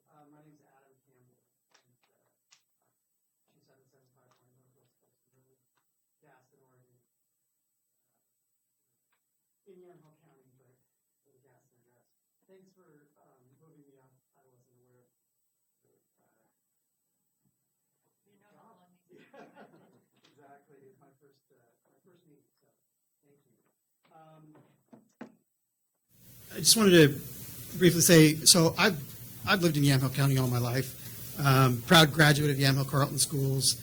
I'm also a fifth-generation Oregon farmer. My parents came to Yamhill County from the Hood River Valley to grow grapes almost 50 years ago. My grandfather was a pear and apple grower, and my great-grandfather was a Swiss immigrant to Helvetia. And I just want to say, we strongly oppose industrial solar projects on farmland. They're just incompatible, and in my estimation, have no place in Yamhill County. I think solar is great. We have a system on our winery that provides about 30% of our power, and that seems like a really good use of some roof space. As opposed to what I've heard from other people, I really want to stress that aesthetics are important and critical to Yamhill County tourism. We farm over 350 acres of grapes, producing about 1 million bottles of wine a year. We sell our wine throughout the U.S. in every state except North Dakota, and in about 12 export markets. And really proud to be able to bring those dollars home. When I get out and talk about the wines we make outside of the state of Oregon, I always say I'm really proud to be able to, represent the state and often get people excited about coming here, being tourists, spending money, helping our economy. We host about 15,000 out-of-state visitors every year at our winery tasting room, which again is up above Gaston, the northern end of Yamhill County. We employ over 35 people. Many of them live in the county. Give back, of course, in tax dollars and charitable contributions. In the almost 50 years that my parents and myself have farmed in Yamhill County, we've donated almost $1 million to charitable causes, including many dollars in the wine industry. I'm particularly proud that we didn't bring a lot of money in from other means. That's essentially wine, grapes, and wine sales that have allowed us to be able to give back in that way. Wine-related tourism is key to all of this. When we sell wine out of state, it's the champions that have visited our winery and have seen how beautiful our county is that inspire sales in New York City restaurants, Florida resorts, all across the country. And most important, I think farmland is a treasure. So even more than the aesthetic, it must be protected from development.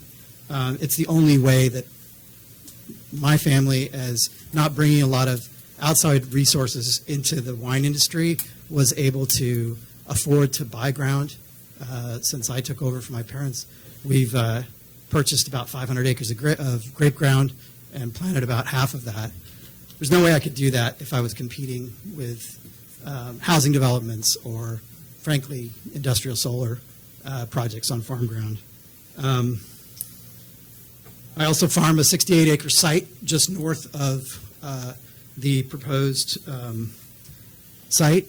We're just north of the, by probably 2,000 or 3,000 yards north of the proposed site. We can't see it from our place. I'm not worried about it from, the fact that I own and farm ground right there. It's more of a larger issue of protecting farmland and protecting the aesthetic. I do want to say that that vineyard, it's called our Goodrich Vineyard, which is just north of the site. Pretty similar elevations, a little bit higher, but we make a single vineyard wine from that in the last 2 years have received 94-point ratings in Robert Parker and the Wine Spectator. They were our top-rated wines and some of the top-rated wines in all of Oregon. So the idea that this isn't potentially great grape ground is not really, it doesn't jive. I'm also a board member of the Yamhill Carleton AVA, so it's a group of, I guess there's almost 10 of us that are either just grow grapes or grow grapes and make wine, and we unanimously oppose this project. So, thank you for moving me up the schedule. Any questions, commissioners? All right, thank you very much. Just one question. Yes, go ahead. Mr. Grumgold indicated that he wanted to sell that piece of land, and you're growing grapes just adjacent to it. Is there any reason why, since you want to expand your operations, you wouldn't have been interested in that piece? Probably just a timing issue. We'd certainly consider it, but Just a question that popped in my mind. You're talking about the immense number of acres that you have in grapes, and if that piece of land were available, because I'd much prefer to see it in grapes. well, we looked, and I'm I mean, not trying to act as an agent here. I just question. well, and I guess the thing popped is into my that mind. you know, timing's everything, and Yeah. for us personally, we have to find diamonds in the rough because we're still bootstrapping it. So, Thank you. I didn't want to put you on the spot. I no just worries. Thanks. had you. that question. All right. Thank you, sir. Thanks again. All Thank right. you. Then we will go back to the appellant's counsel and appellant. And if you'd introduce yourself with your name and your address, please. My name is Jennifer Brager, and I represent Atticus Wine. My address is 121 Southwest Morrison Street, Suite 1850, Portland, Oregon, 97204. Atticus set down its roots more than a decade ago in Yamhill County because of the unique soils, beautiful scenery, and the county's commitment to preserve farmland for farm uses.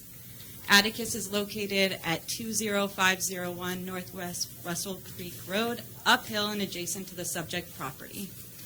This wintertime photo on the screen is from Atticus's vineyards after the leaves have fallen and show clear pastoral views with the site of the proposed power plant in the grasslands below. While this proposal will directly and adversely impact Atticus, it will also be detrimental for the entire Yamhill County community. This application for a 12-acre solar power plant on high-value farmland cannot be approved because it sacrifices productive agricultural land to industrialization of the county's most important asset, its agricultural soils. I'm going to touch on several deficiencies in the application that describe the failure of the applicant to meet the requirements of the comprehensive plan, zoning ordinance, and state law. While I will provide an overview of the issues here, the Commission can find extensive information in the letters that Atticus submitted today and before the Planning Commission to adapt his findings for denial. The zoning ordinance requires a finding of consistency with the comprehensive plan. The comprehensive plan goals and policies provide such a strong basis for denial and a clear expression of the community values to preserve farmland for agricultural use. This proposal is inconsistent with the goal to conserve Yamhill County's farmland and convert such land to non-farm use only when necessary. The applicant provides no information about conserving the subject farmland for production of crops, even though the site is currently farmed for grass seed and hay production. The application provides no justification that the power plant is necessary, and that is because it can't.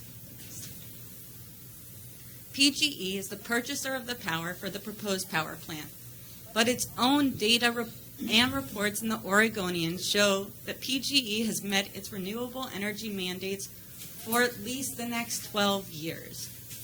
And they are pursuing this application because farmland is significantly cheaper now than industrial zoned land.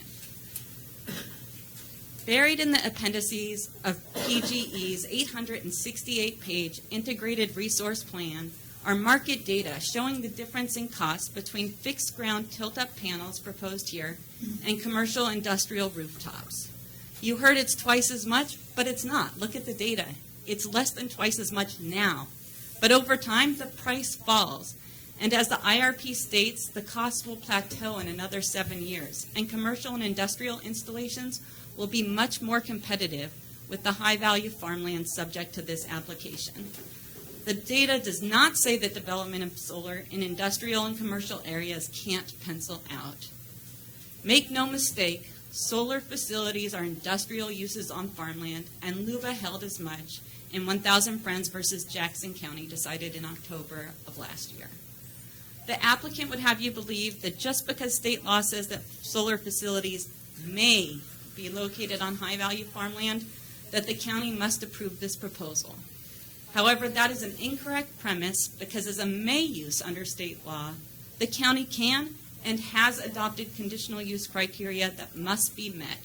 And this board has the discretion to interpret and apply those criteria in favor of farmland protection and preservation and not to conflate them with state law, as the applicant's attorney was trying to propose to you.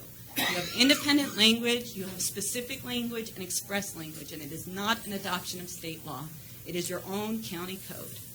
In fact, the governor's office received a joint solar voltaic project site briefing on November 2nd, 2017 from the Department of Land Conservation and Development, Oregon Department of Agriculture, Oregon Department of Fish and Wildlife, and the Oregon Department of Energy, highlighting their concerns that although the rule was specifically designed to encourage solar developers to select the sites with the poorest capability for commercial agriculture, many solar projects have been approved on all types of farm and range land.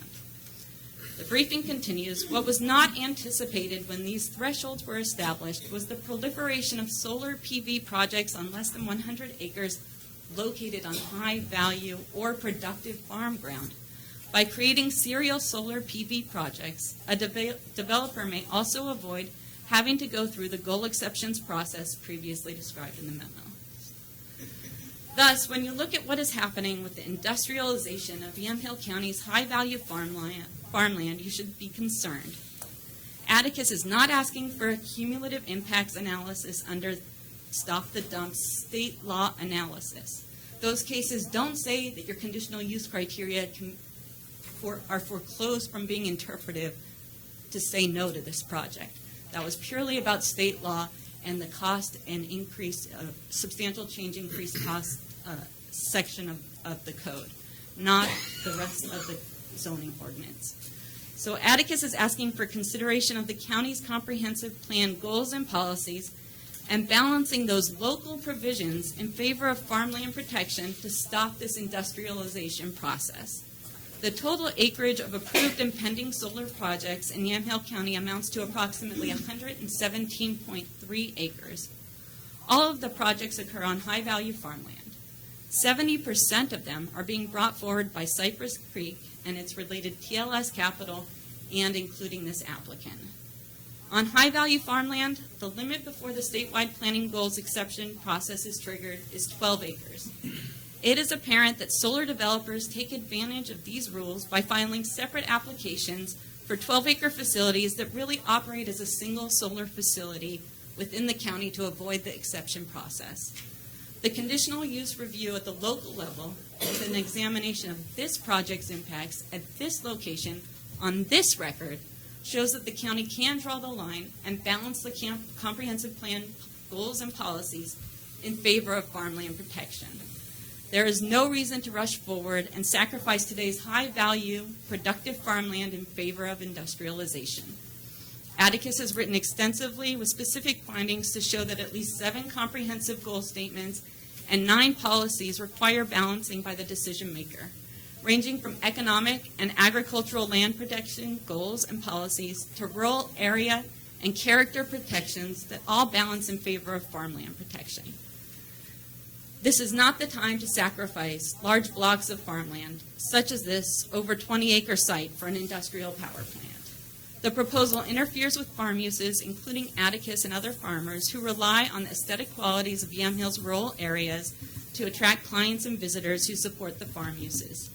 The Soil and Water Conservation District has written in on this file twice, expressing its concerns with converting farmland to solar power facilities. Soil preservation is not going to occur. Next slide. On December 19, 2017, researchers at UC Davis published a paper looking at solar installations on farmland as a matter of land use with a case study about the Central Valley of California. The researchers evaluated whether developed areas within agricultural landscapes such as rooftops, transportation corridors, and parking lots, lands too salty for crops to grow, reclaimed areas that were previously contaminated, and reservoirs and irrigation channels that could accommodate loading solar panels could accommodate this type of industrial use before paving over productive farmland. The research concluded there were enough of these underused sites for solar, which would be the equivalent area of 1.5 million football fields. The solar energy from those spaces alone could exceed the 2025 electricity demands for California by up to 13 times. The research concludes that compaction and herbicide impacts will permanently prevent the productive use of the underlying farmland after the solar panels are removed because of impacts from compaction and herbicides over the entire life of the industrial power plant. Instead of creating microclimate effects on Atticus's property, siting this industrial use on industrial and commercial land would have greater environmental benefits to reduce heat island effects in those areas and reduce overall energy demand. Meanwhile, continued use on farmland would allow rural uses to continue to serve ecological functions to maintain localized climates and soil conservation. In Atticus's view, the only single comprehensive plan goal statement that could possibly weigh in favor of this proposal is the second goal statement of the energy conservation portion of the comprehensive plan, to promote the development of local renewable resources to ensure that an adequate supply will be available to Yamhill County citizens. The applicant latches onto this goal as though it is a life preserver. However, there is no evidence to support the applicant's assertion that consumption of energy produced by the solar plant will occur in Yamhill County. Rather, this location was chosen in part because of its proximity to a substation. The substation transforms the energy into usable form where the energy enters the transmission lines, then traverses the entire PGE system. The whole purpose of solar energy is to balance the transmission system and deliver energy to where it is in demand. The facility is not equipped with battery storage facilities or any storage to use the energy at a later time in the local area where it was produced.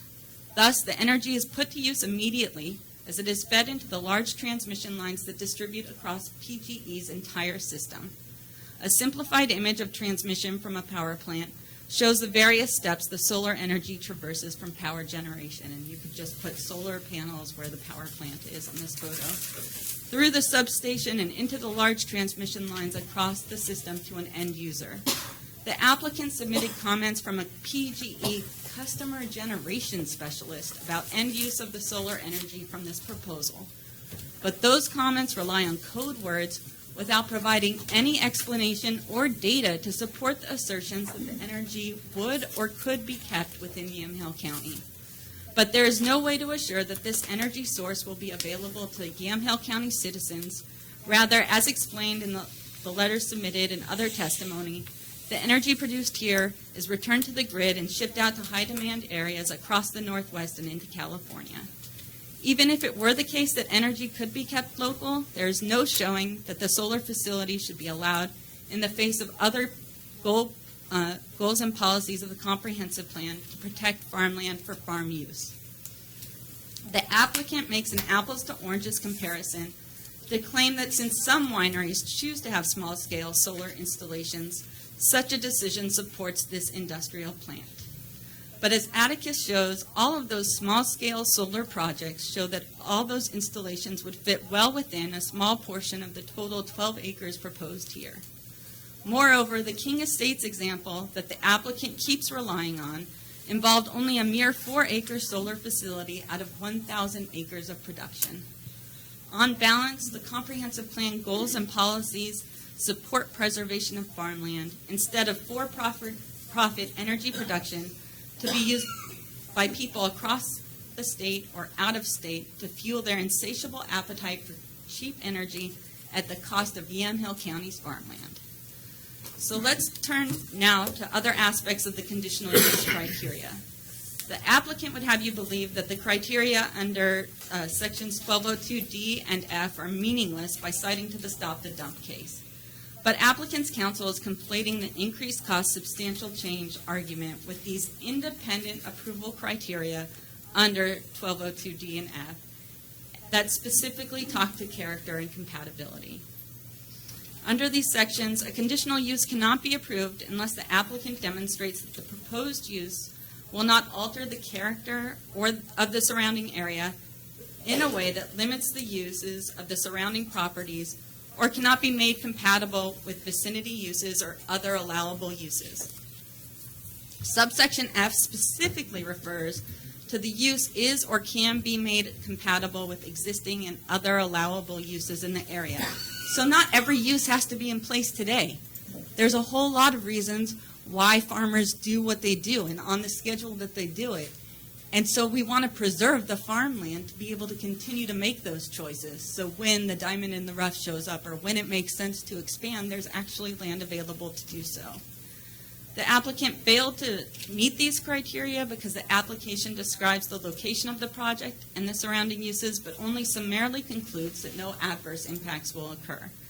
However, this is an oversimplified analysis and incorrect conclusion. Atticus has not had the adequate time to consider the new information, but is not persuaded by the self-serving conclusory statements contained in the submittals yesterday by the applicant. The compatibility determination should be based more heavily on the community members' perceptions than an absentee tenant installing solar panels with no long-term job-producing potential.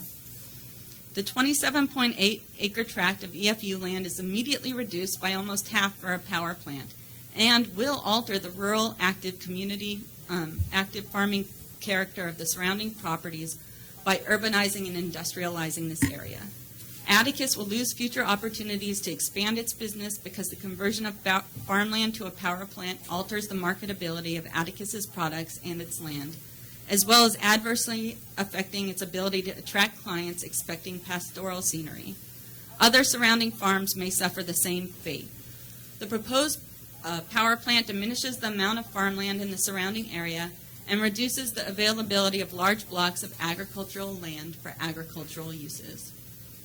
Atticus currently has 6 acres of land planted with grapes and plans to expand its vineyard well beyond the 15 acres required for a permitted use winery and to ultimately install a winery. But its plans will be derailed by the construction of a power plant on the subject site. Atticus has provided photographs in the record to show several vantage points of the subject property from Atticus's property. From Atticus's perspective, no amount of screening or buffering can mitigate the adverse impact that will be caused by a power plant in its view shed. Further, the proposed power plant will adversely affect not only the current use of Atticus's property, but other surrounding properties as well. EFU zoning allows outright or conditionally an array of uses, including wineries, agritourism, dwellings, and other farm uses. The ability to site any of these particular uses on EFU lands surrounding this power plant will be severely limited due to the character-changing nature of siting a power plant on farmland. An array of wine and agricultural-related businesses rely on preservation of the character of the area, from hot air balloon operators and restaurants to area bed and breakfasts. All of these businesses are reliant on the preservation of farmland and the rural character of the area.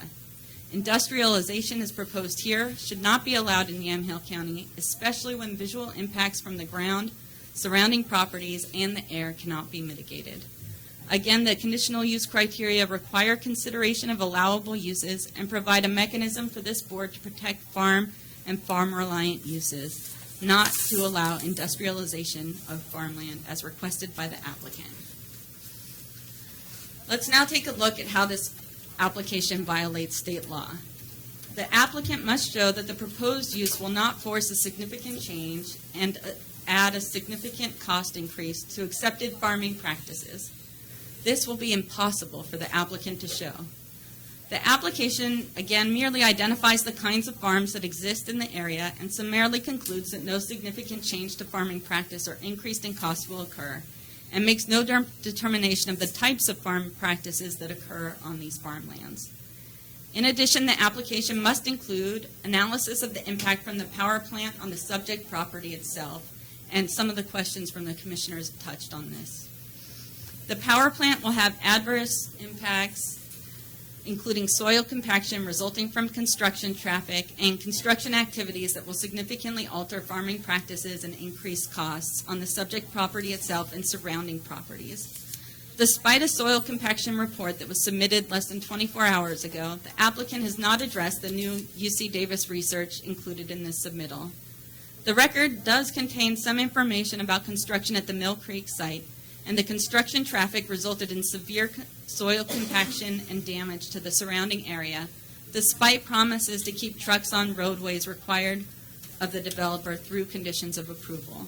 This decision-making process to apply conditions of approval but not enforce those conditions means that applicants need only make empty promises to obtain approval. The actions of power plant developers speak louder than words, and the same mistake should not occur here. Construction traffic will cause irreversible soil compaction impacts. This soil compaction will result in adverse impacts to the farmland on the subject property. The current condition of approval, or any condition of approval based on this newly submitted soil compaction report, does not guarantee that the soil compaction will not have a long-term effect on the productivity of this site. There is ample evidence in the existing record that the county does not have resources to enforce conditions of approval, and now with the additional research by UC Davis that shows soil compaction as well as prolonged spraying for weed control will permanently affect the ability to use the site for agricultural use after the solar panels are removed. These photographs of the residue from outside of the Mill Creek property show that soil compaction persists, and who knows the state of affairs behind the fence lines. These impacts will increase the cost and substantially change farm practices on the subject property. Moreover, the applicant has not addressed any of the visual impacts from the proposed use. Thus, if this proposal is approved in its current state, Atticus will have to undertake expensive mitigation plans of its own. Atticus obtained a bid from Big Trees today to prepare for planting approximately 100 yards of its southern boundary to protect its vineyard and planned winery from adverse impacts from glare and visual intrusion from the industrial-scale solar plant. The trees alone would cost approximately $37,500, and installation of the irrigation system would cost approximately $1,843, nearly $40,000 to attempt to mitigate these view impacts, with the risk that even at maturity, these trees will not provide enough screening. Taken together, the tree planting necessary to block the adverse impacts from the solar power plant will increase Atticus's cost of farming and substantially change accepted farming practices by removing land available for vineyard production. Construction traffic will also cause vehicle stacking and traffic delays, and this portion of Highway 47 is already prone to accidents due to nearby curves and blind spots. I touched on microclimate a little bit earlier, and one report that we've submitted in the record suggests that the cooling can be as much as 41 degrees Fahrenheit under the solar panels. In addition, areas around the solar panels could experience increases in temperatures. Additional studies should be conducted and information gathered to fully understand the effects of solar farm development on farmlands. Growing wine grapes demands consistent soil conditions and temperatures, where inconsistencies caused by the power plant could adversely affect the taste, production, volume, and quality, which could be significant to Atticus's business and farming practices. Also, all of Atticus's water supply traverses the subject property through a pipeline. Installation that crosses the subject property. Installation of the solar panels and landscaping around the site will interfere with Atticus's ability to maintain the water pipeline or to resolve problems associated with water delivery through the pipeline. The potential loss of water supply to Atticus's property because of interference by the power plant could dramatically increase the costs of farming and significantly affect Atticus's farming practices. The applicant has not provided any definitive information about the location of the Atticus water pipeline. In addition, with the passage of Senate Bill 841 in 2013, the state legislature has transformed wineries that may be permitted by right into farm uses as defined under ORS 215-2032. And to quote in part, as used in this section, farm use means the current employment of land for the primary purpose of obtaining a profit in money by harvesting and selling crops. Farm use includes the preparation and disposal by marketing or otherwise of the products or byproducts raised on such land for human or animal use. Farm use includes the on-site construction and maintenance of equipment and facilities used for the activities described in this subsection. Senate Bill 841 adopted rules that limit the ability of a winery owner on farmland from profiting on non-farm use related income to 25%. This means that the winery used to prepare and dispose by marketing of wine made from the grapes grown on the property is now a protected farm use. Atticus currently has approximately 6 acres of Pinot Noir grapes planted and holds tastings, including the special event reflected in the last attachment to my letter, as well as private tastings. Atticus has plans to scale up well beyond the minimum 15 acres required of vineyards to allow a winery as a permitted use on farmland. In contrast, industrial power plants like the one proposed here are only non-farm uses that may be allowed under ORS 215-283-2. Atticus's planned winery is an accepted farm practice for grape growers, and Atticus's plans to use the winery for processing grapes produced from its property and the winery will constitute a farm use. The transformation of the landscape by this proposed industrial power plant will increase the costs associated with the winery by requiring the installation of the screen trees, probable relocation of the winery that will impact some of the better grape growing locations on Atticus's site, as well as Atticus's ability to successfully market its products with an eyesore industrial use at the gateway of the Yamhill Carlton AVA. In addition, the property owner conceded during the Planning Commission's hearing and again today that there is interest in using the subject property for grape production. At the earlier Planning Commission meeting, he said the elevation is low. I asked the surrounding vineyards a few years ago, and they didn't want to use this land. Now they do because they have used all the high ground. Thus, the loss of this farmland will increase the cost of farmland available for other farm uses. It would not, for example, be unlikely that Atticus would be interested in expanding its vineyard on the subject property. Yet the option will be foreclosed if this application is approved. In addition, much of the land surrounding the subject property could be used for farm use wineries, but the proposed industrial neighbor will increase costs that would support such farm use. The application should be denied due to the lack of information for the county and surrounding community members to fully understand the adverse impacts that the power plant will have on the farming practices and in increased costs.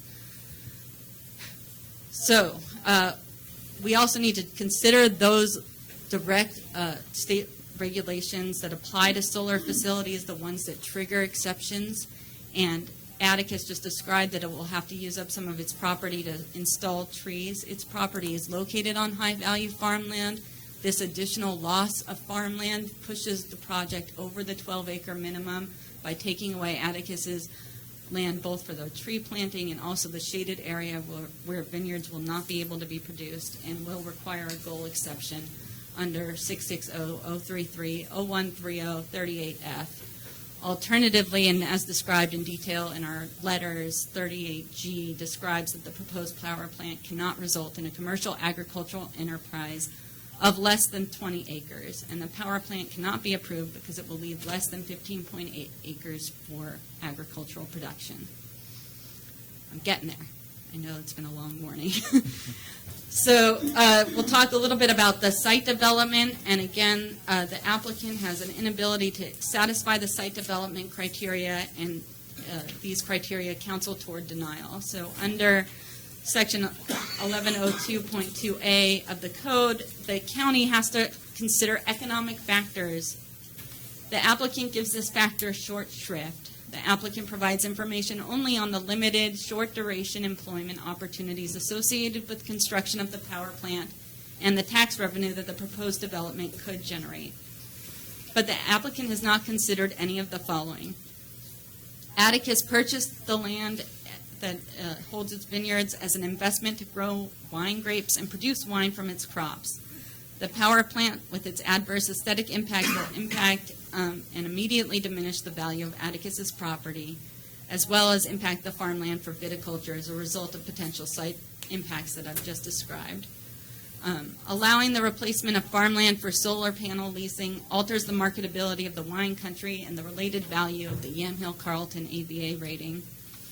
The loss of farmland for agricultural production affects all the industries in Yamhill County that support farming enterprises by lost revenue for complementary products and services. Further, Atticus will be constrained in the current use of its property as well as unable to achieve its goal to expand its business. Atticus carefully developed a total wine tasting experience for its clients, including exclusive private tastings for a small clientele, and the impacts from construction and the accompanying 25 to 30-year visual impact on the finished power plant will reduce business and the image that Atticus carefully developed over the years. And Atticus built its business plan around the initial grape production underway that would provide startup funds to support construction of its winery on the property. No permanent jobs will result from the installation of a power plant, and in addition, Atticus is likely to have that approximately $40,000 cost to plant trees to mitigate the visual impacts to the degree possible.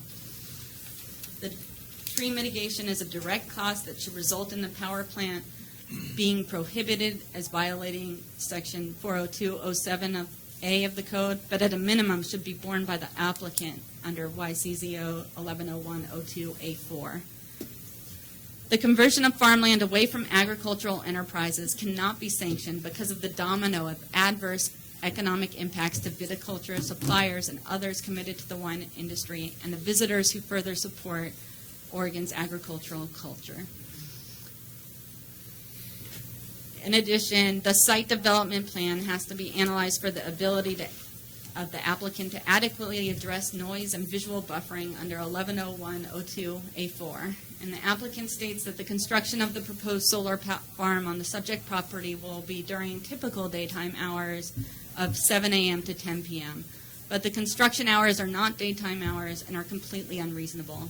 Construction noise impacts as well as visual intrusion associated with the construction until 10 p.m. will significantly impact people's daily lives. Not only will farm operations be affected by this proposal, but people live around the subject property as well. The owners of Atticus sited their dwelling on their property in order to enjoy the beautiful natural scenic landscape. But based on this site plan, if the project is approved, a 12-acre power plant will be the direct view from this dwelling. Moreover, no adequate visual screening is available to protect Atticus's view or those of other project neighbors. Further, the perimeter fence described but not visually presented in any of the application materials will probably include razor wires similar to other solar facilities in the county, further detracting from Atticus's and other surrounding properties' aesthetically pleasing views. Also, despite the applicant's claim that the project is being designed to avoid glare, its actions speak louder than its words. The Mill Creek project, touted by the applicant as some sort of precedent, is a separate application that was subject to its own limited record and did not include the objections raised here by Atticus. The only extent that the Mill Creek project provides any meaningful overlap with this proposal is the construction of the project that resulted in extensive damage to soils and glare to neighboring properties. Here's a photograph of the Mill Creek site taken on October 24, 2017 at ground level, showing the racking before the solar panels were installed. The applicants ask only that you take their word that glare will not result from the installation of the solar panels, but these pictures tell a very different story. The proposed fencing, again, is entirely inadequate to protect Atticus's view or to provide a noise buffer. Atticus has maintained several other arguments that the county has not addressed, nor the applicant, and retains those arguments here through the attachment of Atticus's previous letters. This is a case where the comprehensive plan goals and policies balance in favor of farmland protection and denial of this project. This is the only outcome that will protect irreplaceable farmland resources while allowing the solar industry adequate time to identify appropriate non-high-value farmland locations for industrial power plants. As the industry's own evidence shows, PGE, the purchaser of this proposed power, is already meeting its renewable energy mandates and does not need to rush to transform agricultural land when other priorities in the county take precedence, including the preservation of farmland for farm use and protection of the important aesthetic attributes of Yamhill County, making it the seat of the state's nearly $500 million wine industry. Atticus asks that you deny this proposal. Thank you. Thank you.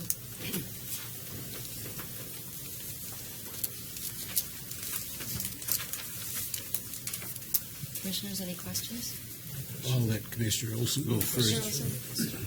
No, I just, there are great arguments made in your presentation.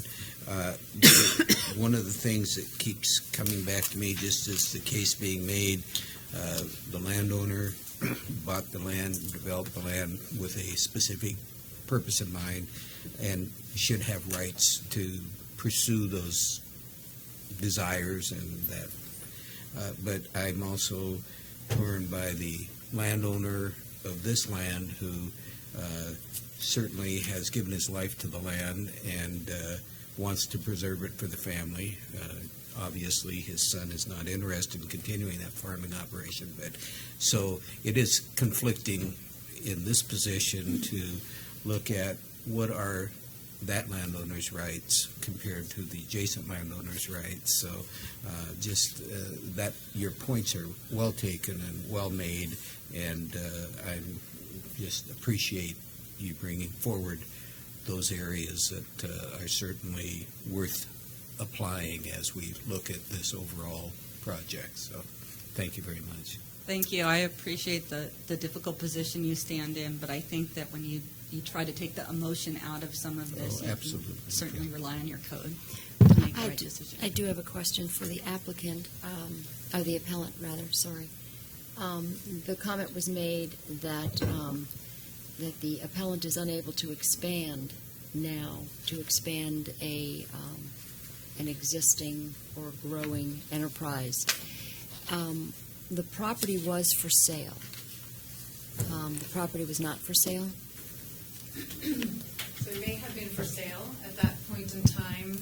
We were never asked if we were interested in it, other than if it, I can't remember when it was for sale, okay, but we were never asked personally whether we were interested in it.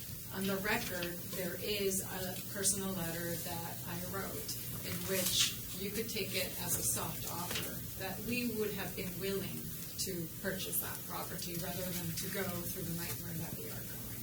So I guess I'm just trying to, because I know this was was an issue, is the comment was made by council to protect your view, that this was important to be able to protect your view. A soft offer, an offer, a personal limitation to purchase a property, notwithstanding, my question is that there was interest in expanding, and now the comment was made that there's the inability to expand. I just kind of want to zero in on the intention to expand, the opportunity to expand, and then there's. Yes, I think I understand your question. So we purchased almost 50 acres of land, and our plan was through time to be able to expand it. Right? Up to last year, we had 4 acres, and when we found out about this potential project, we already had additional plants on order to plant and increase our acreage to about 6 acres of planted vineyard. What we refer to as not being able to expand is, in our right mind, we will probably not pursue the expansion of our vineyard and building of a winery if this power plant is built adjacent to us, because it will have a very negative impact. There's no one in their right mind who would pursue going down that line of investment. Okay, so then I misunderstood when the intention to expand meant to expand on your existing property and not to expand onto perhaps Mr. Dromgold's property. But in the future, that could be an opportunity, right? If we were to plant all of the acreage that is viable in our land, that is prime for grape growing, and we find that we can sustain additional expansion, it would be an opportunity to do it in adjacent property. But there was no offer made. Okay, thank you. That's all I have. Anybody else? Okay. So, let's see, where are we now? I think Samina has signed her own. So you'd like to, Samina, so she had you a want to, okay, could you state your name and your address for the record, please?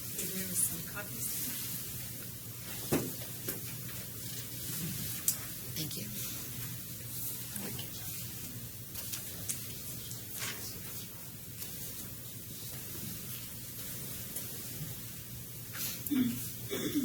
My name is Ximena Orego. I live at 20501 Russell Creek Road, Yamhill. Madam Chair, Commissioners, I previously wrote a letter that is in the record already, but my husband cannot be here today, and he wished me to read his personal letter that he's addressed to you. When we first heard about this land use proposal, my first thoughts were obviously about how it would affect my family and our long-term plans. We have invested all our time, all of our savings into our property over the last dozen years, and our plans stretch over the next 100 to establish and grow a vineyard and a wine business that is in harmony with the land we live on and a future that we can pass on to our children and our children's children. The proposition is a dagger to the heart of those plans. Having customers come and taste wine at our future winery tasting room is a critical component of our plan. These customers create the income that allows us to build the winery in the first place. The wine tasting experience includes the enjoyment of being in the countryside and enjoying pastoral views. Customers won't come to see an industrial installation, and without those customers and the revenue they bring, the math simply does not work, and our plans are materially derailed. Aside from the direct impacts to our family, the more I look at this proposal, the less it makes sense for our own community. Why on earth would we use good farming land for this purpose? Why would you put this eyesore so visibly on the roadside in the middle of our farming community? And to what end? PGE is ahead of its targets for this type of power sourcing. The development of solar technology moves on apace, and this type of industrial approach to solar generation will quickly become obsolete, as smaller panel technology allows power collection through the likes of the roof tiles on our homes. And who wins? Not the land. 30 years of soil compaction and weed killer will destroy the value of this farmland and its viability for farming. The real winner here is some faceless company in California who stands to make a lot of money selling power to the grid, while our local community gets left counting the diminishing acres of good farmland. I ask that the Board of Commissioners consider this wider picture and apply the relevant laws to reject this land use proposal. Thank you. Thank you very much. All right, so at this time, we have other opponents. Tom Abrego.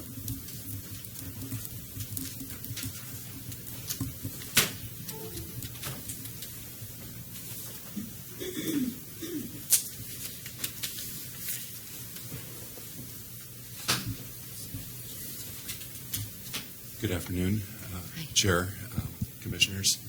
My name is Tom Abrego. I'm with Friends of Yamhill County, P.O. Box 1083, McMinnville, Oregon 97128. I've submitted written testimony, and so I'll be brief this afternoon. Friends of Yamhill County is deeply concerned with escalating conversion of our good agricultural lands, our best agricultural lands, to non-ag uses. As Ms. Brager pointed out, we have a number of 12-acre industrial solar facilities in Yamhill County now, either existing or in process. We had two 12-acre facilities approved in 2010.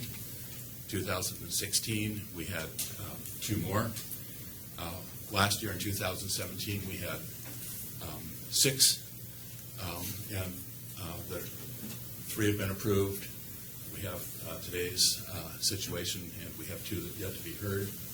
And additionally, we had two 40-acre applications last year. So when I say that it's escalating, it seems like the floodgates have been opened as far as our agricultural land. We are sympathetic with the need for renewable energy and energy projects such as solar. But as your staff has pointed out, industrial solar doesn't. They can be sited in many places. They don't need our best agricultural land. that land, which is needed by Yamhill County's vibrant agricultural economy.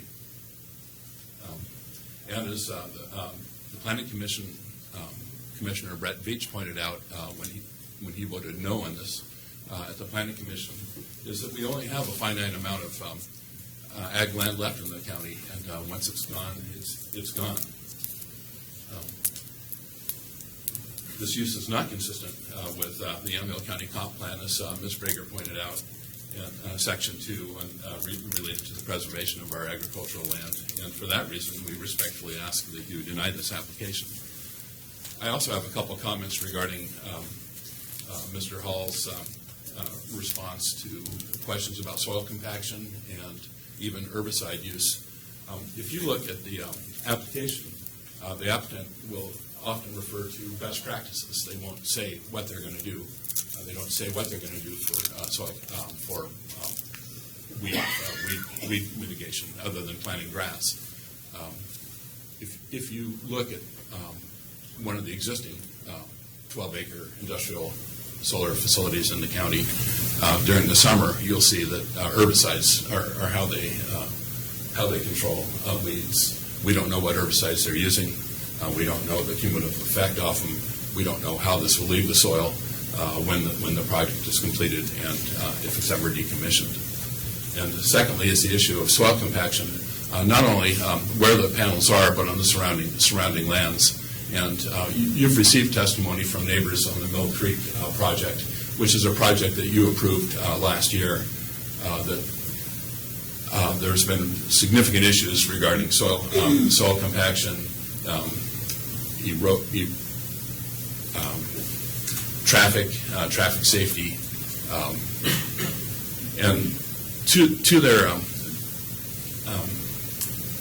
the neighbors requested a meeting with the developer last fall to address these concerns. Rather than bring it up with the county and try to hassle the county with it, thought a face-to-face meeting with the developers would be appropriate. I was able to attend that meeting where the neighbors voiced their concerns about these issues, traffic, soil compaction. And the takeaway that I got from that, it was a real eye-opener, was a representative of Cypress Creek basically told us that the plans that we look at when we look at their application are simply just ways to get their project through, and that they really did not intend to do everything that they said that they were going to do. Even perimeter fencing changed, truck access changed, traffic patterns changed, and I just think that should this be approved, I think the county really needs to pay attention to what goes on here as far as these issues, soil control, soil compaction, weed control, and just pay more attention. I thank you very much for your time.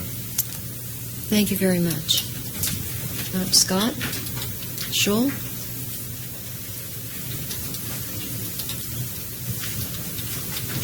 Good afternoon. My name is Scott Scholl. Address is 18700 Southwest Hillsborough Highway, Newburgh, Oregon. I am founder and wine grower at Raptor Ridge Winery. I want to be very brief, like 2 minutes or less, because most of what I have to say is a ditto to the comments you've already heard in opposition. But a little bit about why you should listen to me. I'm a founding director of the Oregon Wine Board, served 2 terms as a member of the Chehalis Mountain Wine Growers, where I was the president. I am no longer in those roles, so I speak only for myself.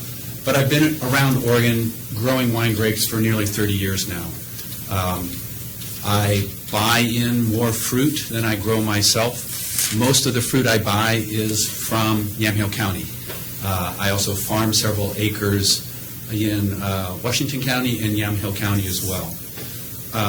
I've got specific concerns about what this will do to the site in question, but more importantly, I want to say ditto on the comments you've heard from many of us about taking high-value vineyard land out of production, about changing the aesthetic, the aspects of what bring people to come visit our county. and about making a decision that could be completely in conflict with the comprehensive plan. I've got submitted testimony with more detailed comments, but very briefly, this is going to conflict with the agricultural character of the area. It doesn't conserve ag land. It probably takes ag land out of production, and perhaps irreparably. It does not ensure open space. It does not preserve the outstanding scenic views that people love when they come to our county.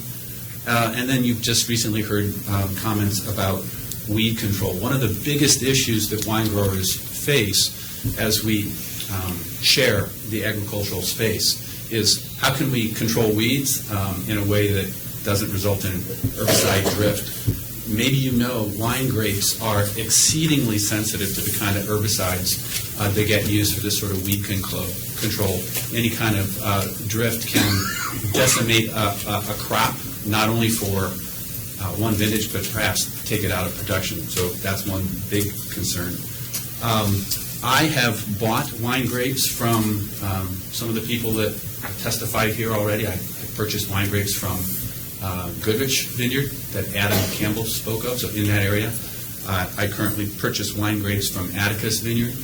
Great sites. They, as Adam said, they make some of the most outstanding wines. One of the last concern I have is changing the temperature of the microclimate.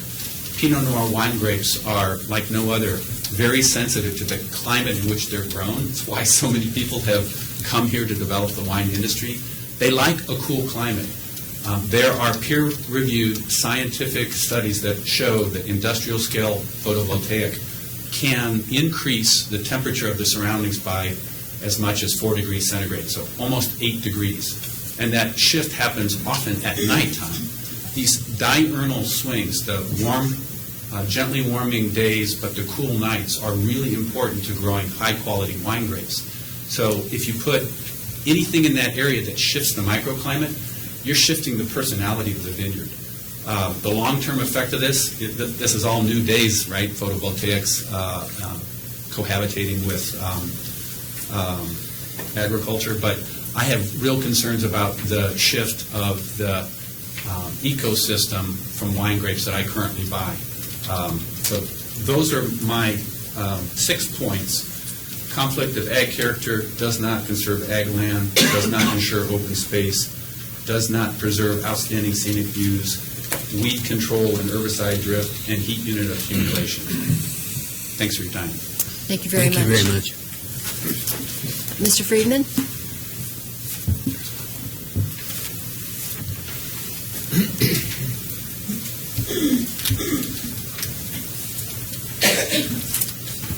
Commissioners, my name is Sid Friedman, 14286 Northwest Old Moores Valley Road, Yamhill.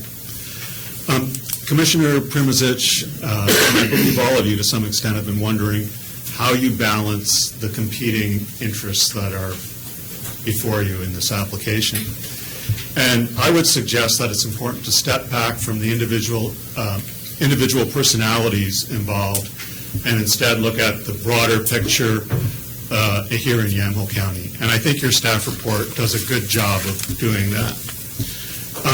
As your staff report notes on page 9, solar arrays, industrial solar arrays, don't need farmland. They can be located just about anywhere. And it's not just rooftops, it's brownfield sites like the acres of cracked asphalt at the old industrial site east of Sheridan, just east of Sheridan, the other sites between Sheridan and Willamina, the abandoned mill site by Fort Hill. And as your staff notes, there's many other locations that aren't brownfield or rooftops, including median strips, roadways, et cetera. I'm very supportive of renewable energy, including solar arrays. But in short, they don't need high-value farmland. And as the applicant concedes, there's no dispute that this is high-value farmland. And it can certainly grow high-value crops like hazelnuts or grapes. I think the applicant set up something of a straw man and it seemed to imply that as long as they keep the total size under 12 acres and check a few more boxes, they're good to go to convert high-value farmland to industrial energy development. And that's clearly not the case. This is a conditional use. It's not an outright permitted use. It has to be evaluated against the goals and policies of the county comprehensive plan. And pages, especially page 9 of the staff report, discusses those goals and policies and suggests how you might weigh their different value. I think I'll read to you just a short excerpt from the staff report. Soils are prominent in the Yamhill County Comprehensive Plan, but also in the zoning ordinance. Chipping away at the availability of high-value farmland, especially when there are other options, appears to threaten the overall integrity and viability of the agricultural land base. The staff goes on to say, these are the issues the decision makers will want to consider when determining whether this application complies with a comprehensive plan.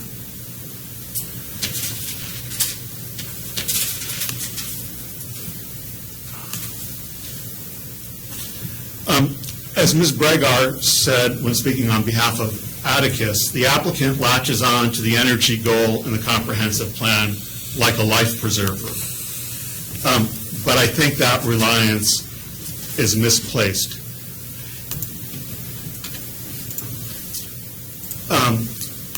Agricultural uses of farmland already capture local renewable solar energy and use it locally to produce crops. For this reason, they are at least as consistent with the energy policies in the comprehensive plan as solar arrays. These should be the last sites considered for industrial energy production. And it's not just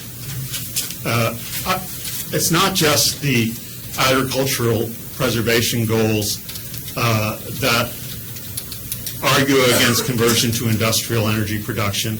It's also the economic goals, which in the comprehensive plan, which weigh against this application.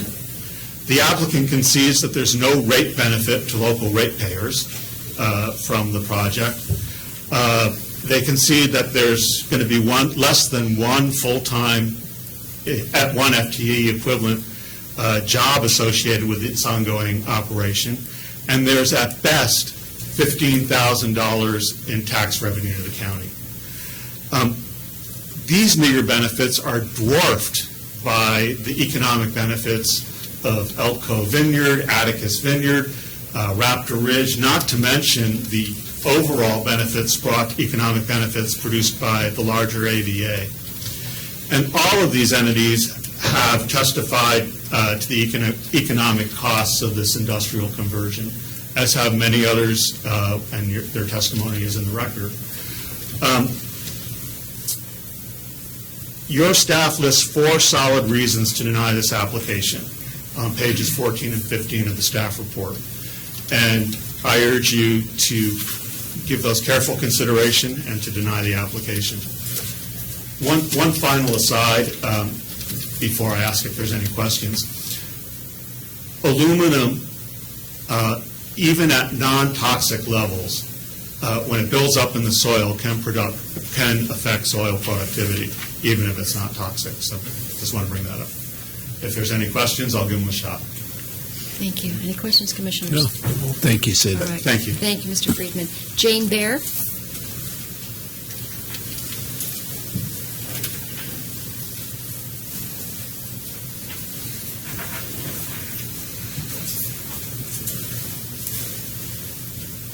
Good afternoon, Madam Chair and Commissioners. My name is Jane Baer. I live at 29740 Southwest Mill Creek Road, Sheridan. Most of the points I submitted in my written testimony have already been covered by other speakers here today. So I will give you a really up-to-date, down-to-earth account of what happens when one of these projects goes ahead and is literally in your backyard. apart from the fact that the applicant stresses that they are and want to be good neighbours. That seems to be all their PR words that come out from them. It's disputed by myself and my neighbours, as we have just had to live through the construction of a solar array. The following is to let you know what actually happens during that solar array construction. We were appalled that the construction schedule was not followed. The site access was not constructed prior to material deliveries. This meant that very large semi-trucks were parked on our rural double yellow line road with no warning signs or attempt at traffic control until we contacted the planning department. Deliveries were attempted by having trucks drive over a ditch after a heavy rainstorm. An immediate introduction for the Montana-based construction crew to Willamette Valley clay. The truck had to be pulled out of the ditch. Then there were trucks accessing the site from another location, not the approved access, which brought them across farmland and very close, if not actually onto a wetland area. Deliveries continued before the perimeter fence was installed, so panels were delivered outside the fence and the approved area, and then had to be moved inside the fence. It really was a kind of a Laurel and Hardy situation to see them coping with this. Then the rain really began, which has left us with not only this array to look at, but a morass of mud, as obviously no landscaping can be done at this time of year. In addition to what you see above ground, there are large concrete pads several feet in depth sunk into the ground for the inverter and the other equipment to be mounted on. Trenches were dug approximately 3 feet deep and wide along each row of panels to carry the conduit of approximately 6 inches outside diameter.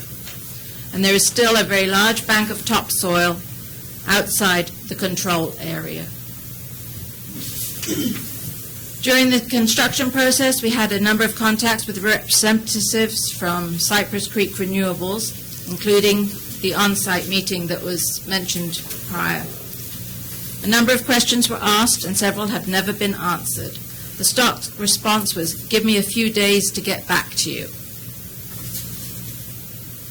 And we also learned, as has been previously stated, that they only submit enough engineering information on their applications in order to get the approval. They then make changes to suit their purpose, including, as in this instance, and at another solar construction site of theirs, using non-approved additional access points. The applicant will also assert that there is no glare or invasive noise from these arrays. We now have first-hand experience that there is glare from the panels and from the metal racks holding them. And there is a distinct hum from the inverter, despite it being placed in the center of the array.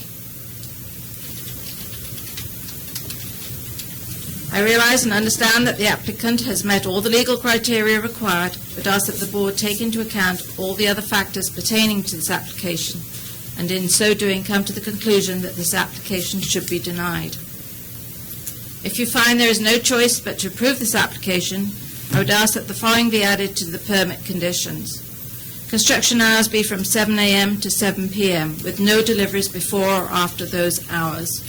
We were subjected to these large trucks coming down our road with their full headlights on at, I think it was like 5 o'clock in the morning. And there's only a few houses, yes, but on a Saturday morning, that's not so nice. And also the construction hour restriction, the noise at the time, and I realize that this is only for a short period of time, from the pile driving of the metal supports was absolutely nerve-wracking. It went on from 7 in the morning till 7 at night continuously, and it's not a solid pounding like wooden pile driving that's metal. It's a constant. And that the county also ensured that the site access is completed before deliveries and construction begins, that all heavy vehicle activity is confined to the approved 12 acres, and that the approved plan and permits are adhered to, and that the planning department ensures all plan revisions are correctly dated and identified to avoid confusion. I believe the time has surely come for the County Board of Commissioners, the Planning Commissioners, and the Planning Department to come together to revise and update the county ordinances for land use, which will remove high-value farmland from being considered for industrial use such as solar arrays, and to put together a comprehensive plan to protect such land and to identify potential brown acres for such development. And I've included with my written testimony several attachments that came directly from the PG website showing the production or lack of solar production from their Willamina installation, the participation of PG in the energy imbalance market, which allows them to move power between 6 states at the present, and also that they have submitted a storage plan which would include batteries which they would want to locate next to existing solar sites. The batteries have had quite a history of problems of causing severe fires, especially the big example we came across was one in Hawaii. Thank you for your time, and if you've got any questions, I'll try and answer them. Commissioners, questions? Thank you very much. Appreciate it. Daniel, Faye?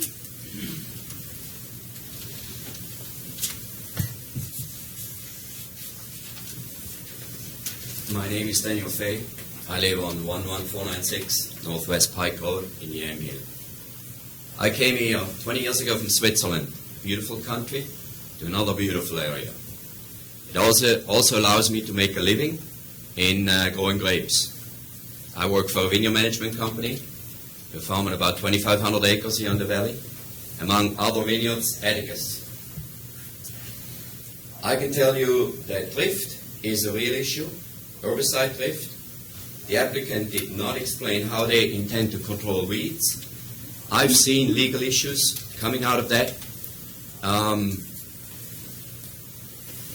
I think we're trading here renewable energy, which I am a proponent of, for farmland, which I'm also a proponent of. So, let's not trade beauty for dollar. I'm pro solar energy, but in the right location. This is absolutely not. And if you are questioning if the soil is not compacted, I encourage you to go and visit a site close to here on Dayton-Amity Highway, where Airport Road ties in. A 12-acre solar installation is going on right now, and the mud is unbelievable. There's a reason why a fence is put up first. So please do me a favor, reconsider. And it's not about me. I believe it's about the next generation. And that is the true sense of sustainability. We want to hand off a land that's in as good shape, if not better, to the next generation. Thank you. Thank you, sir. Mr. Kiff?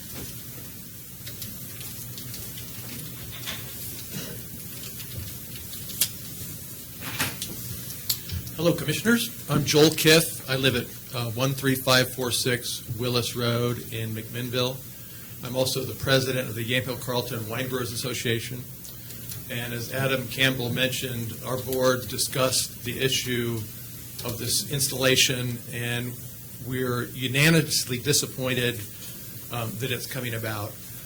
And I think it really has to do with how much we rely on the character of this county and how beautiful it is. We all live here and we all enjoy it. It's a nice thing, but it's also part of our economic calculus. The fact that we can attract visitors here, it's partially because of the beauty. My wife and I run a small winery and tasting room on our property, and I imagine we're a similar size and scope of operation to Atticus. I don't know them personally, but I do know how the interaction with our customers goes. When they come and see our place, so many of them say, "This is so beautiful," and I know it is very difficult to calculate how much that's important to our business model, but it is. wine and our beautiful countryside are part of why people come and visit us. And we are a tourist destination. I think it's really important that we do what we can to make sure that we maintain the beauty and character of this countryside. And when I first realized that this concept of solar farm is part of the conditional use, acceptable conditional use on farmland, that doesn't make sense to me. And maybe it was a marketing job. I mean, if you call it a solar farm, the word farm is a great word to use. But I don't see how it's farming in any sense of the word. I mean, that's like calling Cascade Steel a rebar farm. I mean, it's not farming. Farming is growing carrots or hazelnuts or something. That's what would be consistent with maintaining that character of that land, not a bunch of shiny metal and silicon panels. So I really urge you to consider the economic factor that the character, the beauty of our countryside has economic value, and it should be preserved not only for the quality of the farmland, but because that is important. Thanks. Thank you, sir. Thank you. All right. Well, that concludes the testimony for the opposition. Do we have any questions? Commissioners? Public agency reports? Public agency referrals were sent out, and responses are included in the packet. We received statements from the Oregon Department of Transportation, as well as the Soil and Water Conservation District. Okay, excuse me one second. Did you? Yes, Madam Chair. I'm also a member of the opposition. I'm sorry. Did I miss you here? Okay. Well, that's okay. You can fill that out when you're done, just so that we have it for record. But if you would state your name and your address for the record, sir. My name is Kevin Rockwell, and I live at 6900 Northeast Toronto Road in Yamhill. I apologize. I'm very phobic about public speaking. I'm really not confident. Don't worry about it. I don't have a lot of numbers. In fact, honestly, the only reason I know about this is because of the appellant. She's the only person that got a hold of me. These gentlemen were speaking about the house closest to this. I believe that's not. I'm at the top of the hill, a bit south and mainly east of this place. It's going to be my front yard. I bought this place 3.5 years ago. I ran screaming from Portland. I was looking for something like this in a county like this. My family and I wanted my wife and I wanted acreage to hand down to our children. One thing I understood about the area, when I found it, I almost started crying. It's beautiful. It's a beautiful spot. We're working to develop it and keep it beautiful, hand it down to our kids. I understood what the zoning laws were when I started building it, and I did build it. I built this place myself. I hired some contractors, but I was working every night after work building this place. 4 out of 5 windows in my house are going to look right at this thing. Okay, and I'm an electrician. I install these. I know what this looks like. I know what it sounds like. They're ugly. Okay, look right down. I'm going to be looking right down the hill at this thing. I know what they sound like. Whether we're going to hear it, I don't know. Depends on the wind, I guess. But we're going to see it, and it's going to, like I said, we're to the east and south.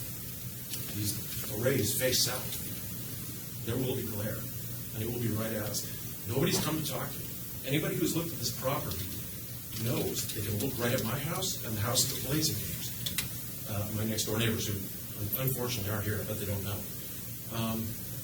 Anybody who's looked at this knows that this is going to affect us. And I've gotten nothing in the mail other than for Ms. Arrego. Nobody's come to my door. People do it all the time. Mr. Drumgold comes up all the time. I've dealt with him for the 3.5 years that I've lived here. But nobody's spoken to us. And it's just my property values. Yes, I mean, maybe I'm being selfish, but I'm trying to do something for the children. We came here for a reason from Southwest Portland. And I can't believe I even have to come and talk about this.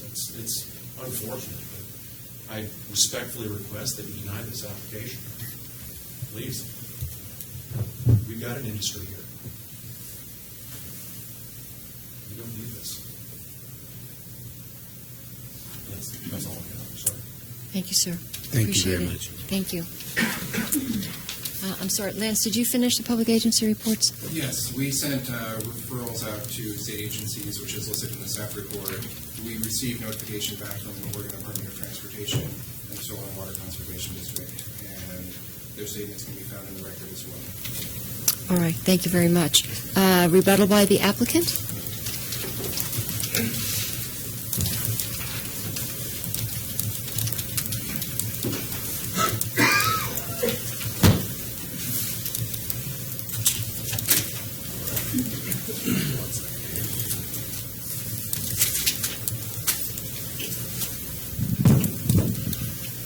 So bear with me, there's going to be a bit to respond to here, so let me take a moment.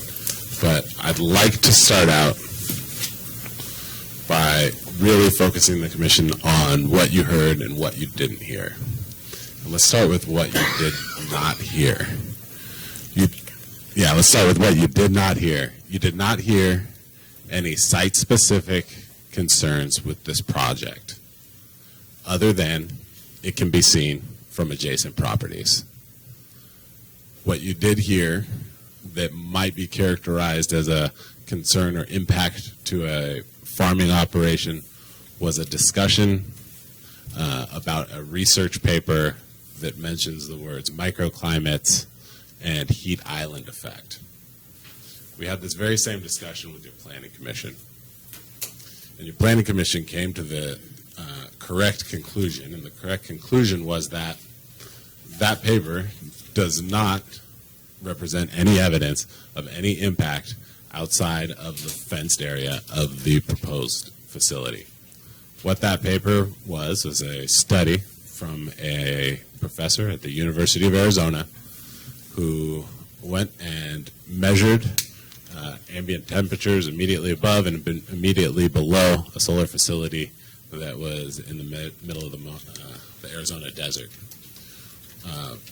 What he found was that, like many other things that create shade, solar panels, when you install them, instead of there being nothing there, there's a slight difference in temperature, immediately below and immediately above. He used the terms solar island effect, and he used the terms microclimates. But if you, which are technically correct, but in the same way that it's technically correct to say the eaves of your house create a microclimate. So if you go to the end of the paper and you read what his preferred mitigation is, he says, oh, well, this is not an issue as long as you just plant some plants underneath the solar project. So that discussion was sufficient for your planning commission to realize that, although much was made about the words microclimate and much was made about the words heat island effect, I'll find it. Yeah. That there really is no implication. Here we go. As to anything other than immediately above and immediately below.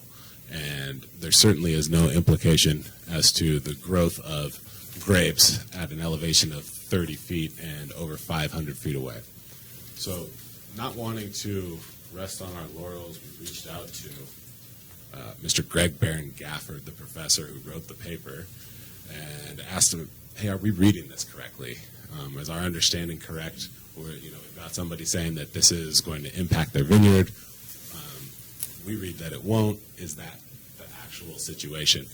And I'd like to, submit to the record his correspondence. He'd actually spoken with the appellant previously, so he just sent us a copy via email of what he'd said to the appellant. And long story short is, he doesn't think that there's an issue.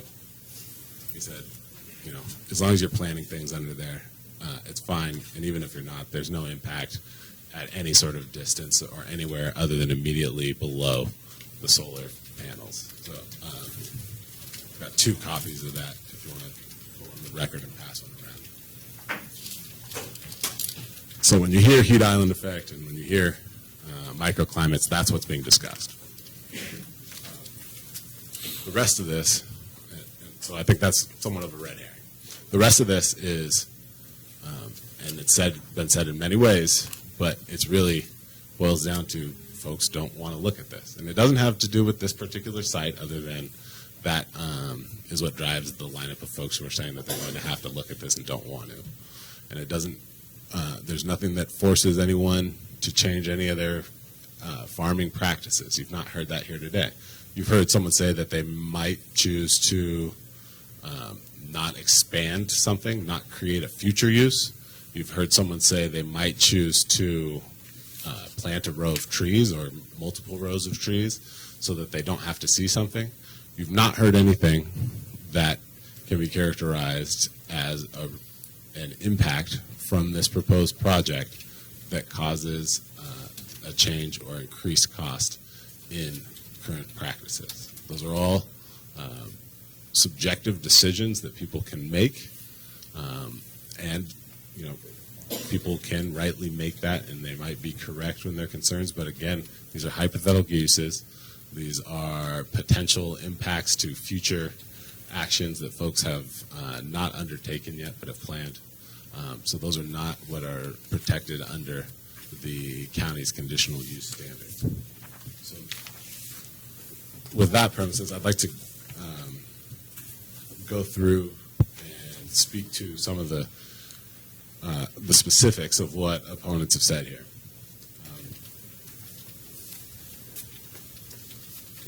Starting off with Mr. Campbell, the gentleman who went first and needed to leave. He said he supports solar, but just not in this location, which is a theme. You've heard that, and you probably will hear that in every single solar facility that's proposed. The folks who live next to it support solar, but do not support it in any particular location. And it's not because of anything specific to this location. Again, there's nothing site-specific that's been argued. They just don't want to see this.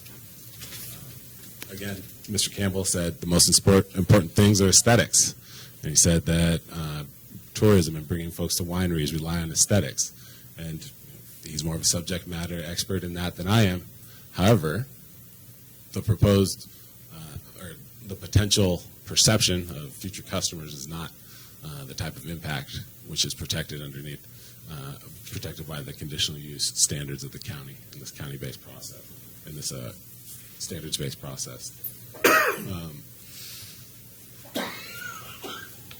Mr. Campbell additionally said he farms somewhere in the area, I guess on the other side of the hill to the north, and he's not worried about any kind of impacts to his farming operations, which I think kind of brings home the point a bit. I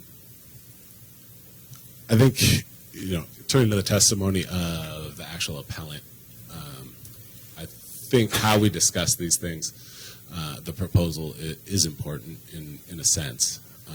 What we're proposing could be characterized as industrial. They like to say that it's a power plant. They like to say that it's urbanization. However, functionally what it is a use that's allowed on farmland. It certainly is not urban development. There's a whole body of case law about what urban development is in a three-factor test, and no one's arguing that this is urban development on rural land for which a goal exception is required. So that's an implication that's being made but is not accurate. This is something that's allowed on state, on EFU land under state law, under the county code, subject to conditions, of course, which is why we're here talking about these. But this is something that's allowed on state land. Just characterizing it as something other than that is inaccurate.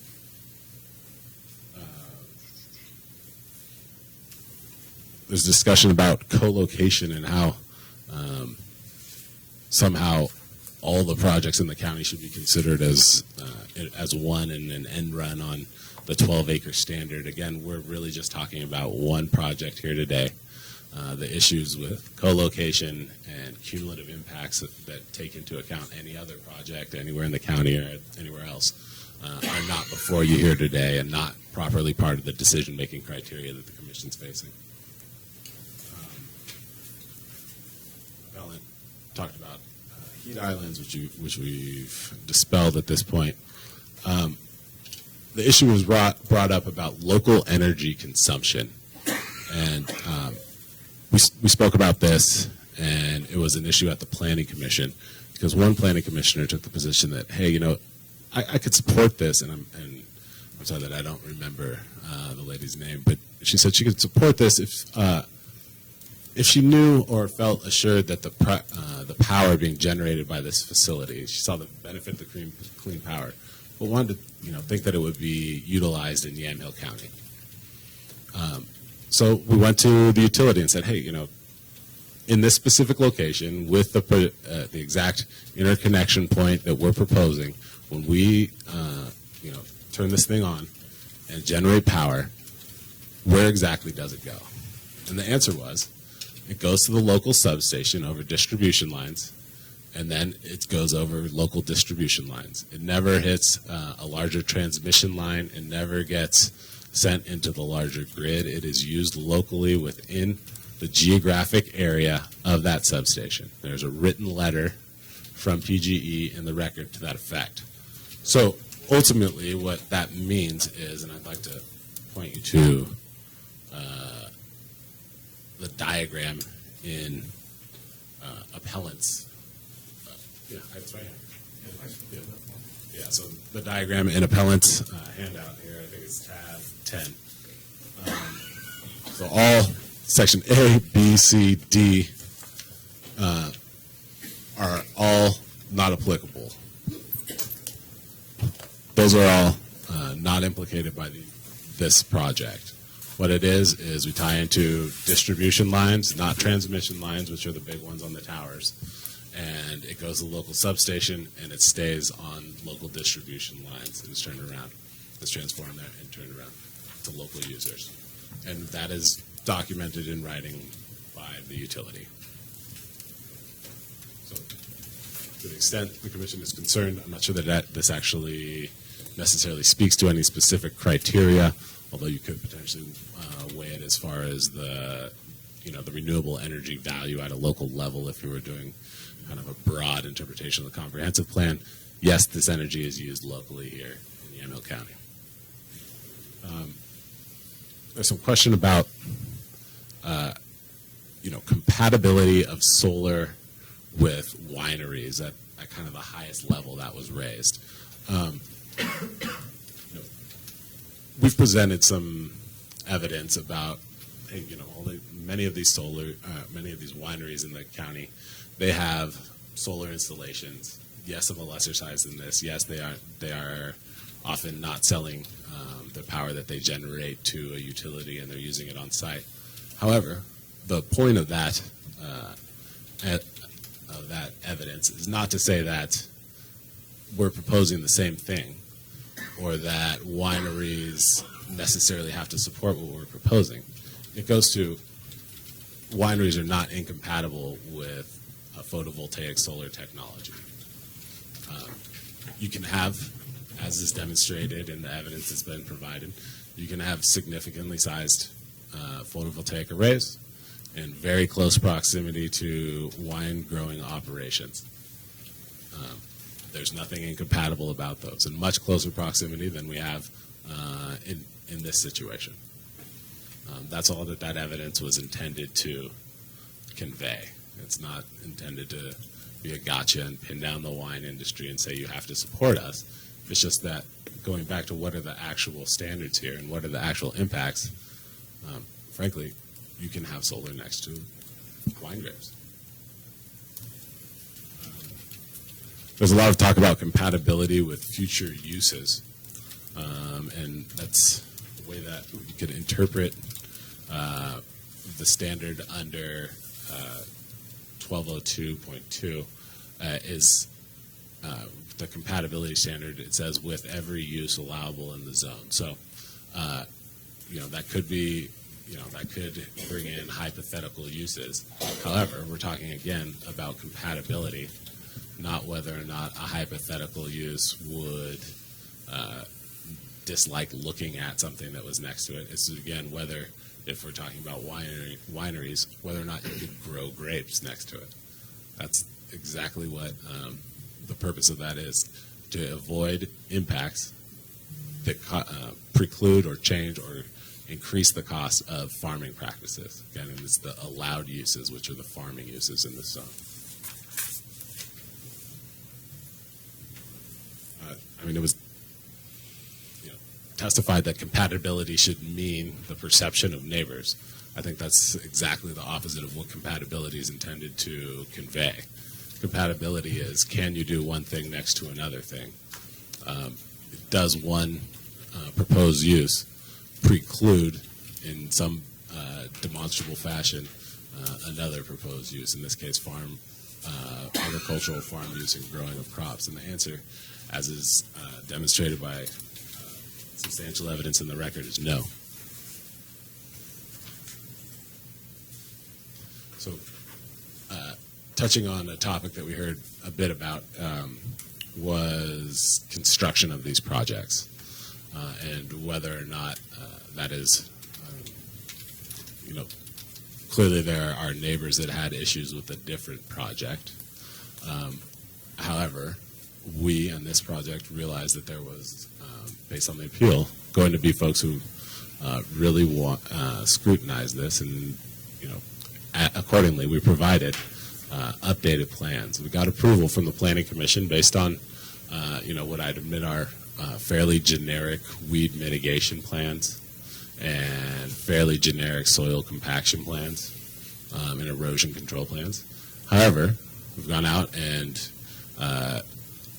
updated those plans, gotten those to be very site-specific, prepared by adequately qualified professional engineers, and we've included those in the package of materials that we've provided to the Commission in advance of this hearing.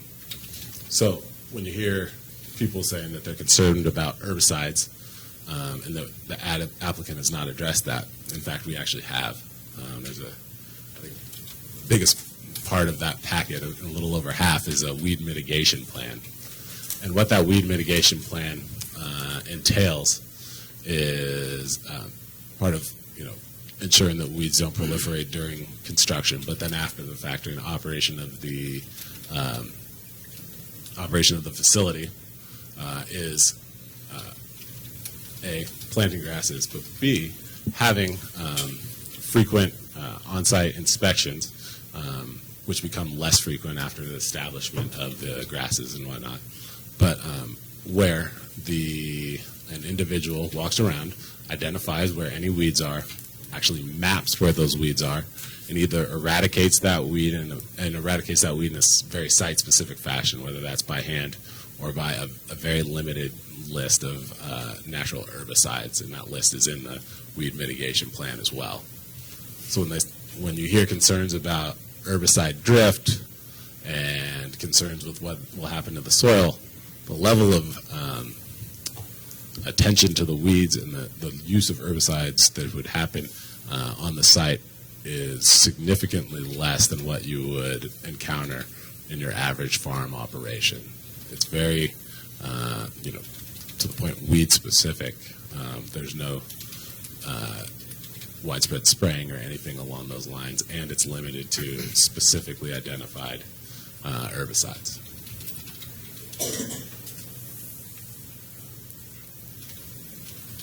Questions were raised about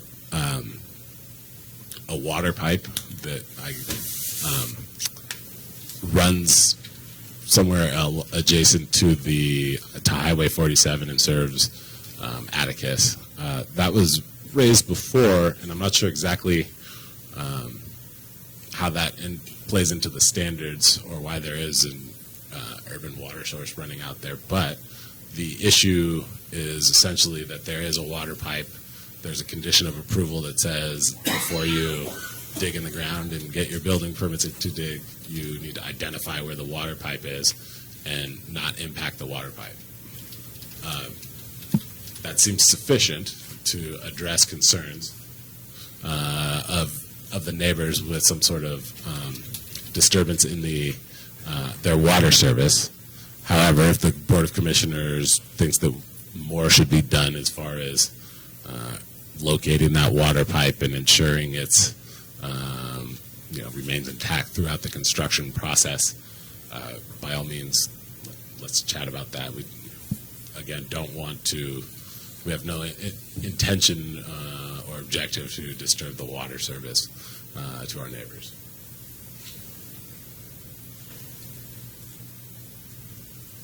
There's discussion of, and this was raised by a couple of folks on behalf of various wine interests, about how this solar farm will somehow raise the price of rural lands in the area. It is an interesting concept that seems somewhat ironic coming from the wine industry as far as what's driving rural land price fluctuations. There were some follow-on arguments based on the potential for the neighbors installing screening on their own property. Again, I think these arguments don't actually, the concept of providing screening doesn't actually have anything to do with the standard. It's the standard's applicable here. It's a subjective choice that the neighbors would have. If we're talking about screening on the actual site, the applicant is currently conditioned to and is glad to provide screening on the property that we actually control. However, neighbors providing screening is not something that's required or something that is happening as is being necessitated by this project. So the follow-on arguments that if a neighbor chooses to provide screening, that it's somehow the acreage from that screening and the setback from where they can grow grapes adjacent to that screening is somehow to be included in the 12 acres that we have to build a facility. There's a logical disconnect there, and I believe the Commission can see that. There's another red herring argument going to the administrative rules, specifically subsection 38, subsection G. It simply demonstrates a misapprehension of what the rules actually state. The standard isn't applicable. What the standard states is that on arable lands, a project should not preclude more than 20 acres from commercial farm use. As mentioned, there's a 12, 20, 320 acreage threshold for high-value arable and non-arable lands. That they've pointed to the arable lands 20-acre threshold and somehow interpreted that as being applicable here, and somehow I'm not sure exactly what the logic is, but somehow being violated by there being less than 20 acres remaining in grass seed. So it's an acreage threshold for projects that are on lands of a different type than we're looking at here. It is not applicable. Circling back to the Mill Creek project, there was a glare photo, and I appreciate that this was acknowledged by the appellant when they showed the photo, but that was a photo, if you look closely, of the steel racking without the panels on top of it. What's important to note is that the impacts we're talking about as far as glare and reflective light are from the panels, and these panels are dark in color and designed to do one thing, which is absorb all the light that they possibly can. So to say that the glare from the steel racking that the panels are placed on top of is somehow indicative of what the project will look like when fully constructed, we think is inaccurate. There's questions raised about Section 1102 of the code, and that is essentially the site plan requirements, and those have been addressed by the applicant in the initial application, but much of that is a list of things that need to be identified on your site plan and factors that should be considered when going through a site plan review. The general factor that seems to be coming up is the economic factor. That is improperly read to be broad enough to encompass any potential economic downstream consequences for any property in the county. The economic factors of a potential development are limited to just that. Should the county, that I think it's broad enough to give the county discretion to say, hey, this development isn't economically feasible. We don't think it'll happen, and condition a project accordingly. But it can be that because of this development, we think that future clients of somewhere else that either can or cannot see it will have whatever subjective response and therefore spend less money. That's far too attenuated an analysis and not what's intended by the very simple site development standards that the county has. There's a discussion about the construction hours. Just like to note that the hours as proposed are already reduced from the county's standard construction hours. I think it's by an hour in the morning. That's correct. Yeah. So, if we need to have a discussion about that, we can. But just to put that into context, there's concern raised about having razor wire or barbed wire on top of the fence. The applicant's glad to have neither. So the electrical code requires that the fence be a foot higher if you don't have barbed wire. So that would be essentially the trade-off on what's required for the applicant. Instead of 6 foot, 7 foot, and the applicant's fine with that outcome. That was the other thing that wasn't readily visible in the Mill Creek photo about glare. Their requirements for slatted fences. The slatted fence had not been built, so all of that would be screened by slatted fence and landscaping. There's discussion about Mill Creek as a precedent. Some concern was raised about whether or not Mill Creek is binding. That is not the posture with which the Mill Creek decision, your Mill Creek decision, was discussed at the Planning Commission. All it was submitted for was an example of findings that the county has made about a very similar facility and why that facility is consistent with the comprehensive plan. If there were something site-specific that would change to this application, that could potentially change your analysis. However, as I've noted, you've not heard anything site-specific about this application. All you've heard is that you can see it from various places that are adjacent to it. And one of them happens to be a winery, and there's no rule that says you can't have a use because you can see it from a winery. With regard to the comments from Mr. Abrego, he was concerned with the escalation of similar projects and the number of them in the county. That circles back to the preamble provided by Planning Director Friday and the legislative efforts of this commission. That's a more apt venue for a discussion of changing what the rules are or looking at cumulative impacts. At this point, we're just talking here today about this one specific project and any potential impacts or evidence of impacts from this project. He also mentioned that Planning Commissioner Veach voiced his concern with this escalation when he voted no. However, that is not the situation. Planning Commissioner Veach did voice concern, but he voted in favor because he found that all the approval criteria had been satisfied by this application, which led to the recommendation to this board to take a look at what the rules are. But again, separate process, not what we're talking about here today. Mr. Abrego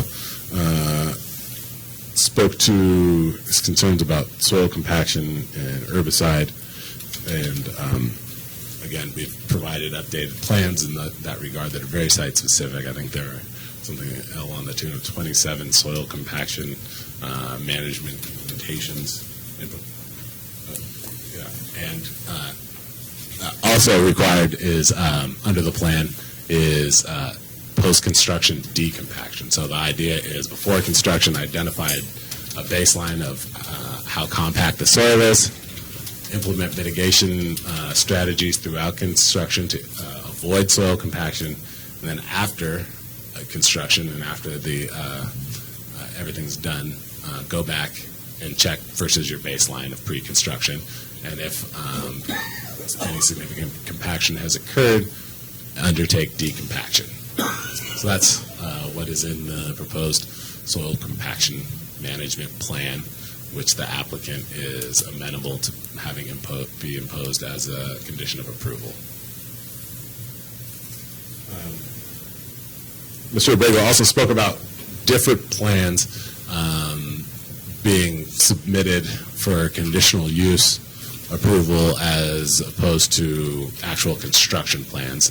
I was not privy to the conversation he was having, but as to the concept, that is correct. There is a very different level of detail and specificity that is provided, that is required for construction plans than for conditional use plans. So we have a general site plan, which you've seen here. That, through the building permit process, gets turned into engineered construction-ready documents, which are then submitted to the county for approval, and building permits are not issued until all the conditions of approval have been met, and those projects are deemed to be consistent with the conditional use site plan. So, yes, there are different documents and different plans with different levels of specificity. However, there is a requirement that they be consistent, and that is what, and that we meet all the conditions. And so without any, and if there is a significant change, we'd have to come back through the process again. So I understand that is the context, and that is the process for getting to construction with these projects. We can't simply change, the location of things willy-nilly.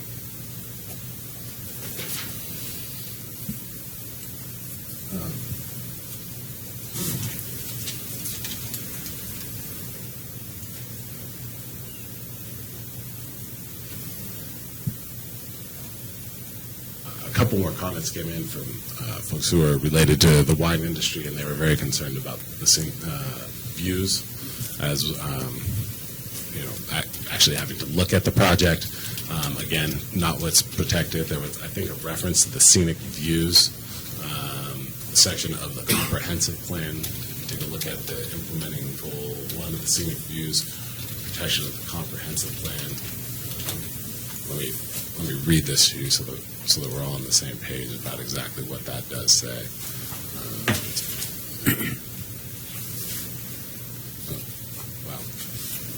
I think it's in the agricultural lands protection section.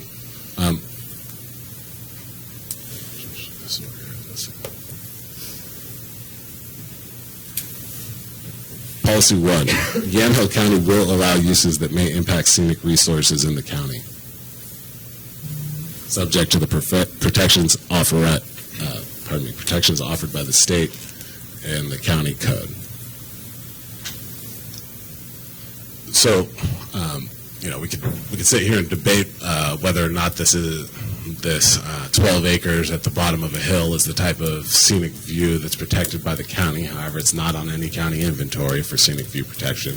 There's no site-specific regulation of scenic views, and you have a comprehensive plan section that says the county clearly allows. Even if it were protected, the county still allows uses that impact scenic views. So I think it's not necessarily applicable here, but to the extent it were, I think it's still consistent with our proposal. And then a gentleman, and sorry, I was scribbling furiously, but his first name was Sid. I didn't quite catch his last name, but he came up and he spoke about the staff report at length. And staff, in writing that report before the Planning Commission hearing, did go out of its way to kind of try and say, well, we're not necessarily making a recommendation here. It could be approved, but here are some ways that, potentially arguments for why it wouldn't meet the standards. And there were some arguments about comprehensive plan consistency. However, if you take a look at those arguments on page 9 and 10, they all rely on a cumulative impacts analysis. And sorry, again, gentleman Sid, he read it and he talked about, I think it was a chipping away, which implicates multiple projects at the fabric of the rural lands. Again, there are protections in place in state law for that type of analysis. There are ways to get to a cumulative impacts analysis. However, it's not applicable to one project when there are no other projects within a 1 mile radius. So I think that the rationale expressed by the staff there is based on more than what's actually at issue here, that it would be a site-specific analysis that the board is undertaking.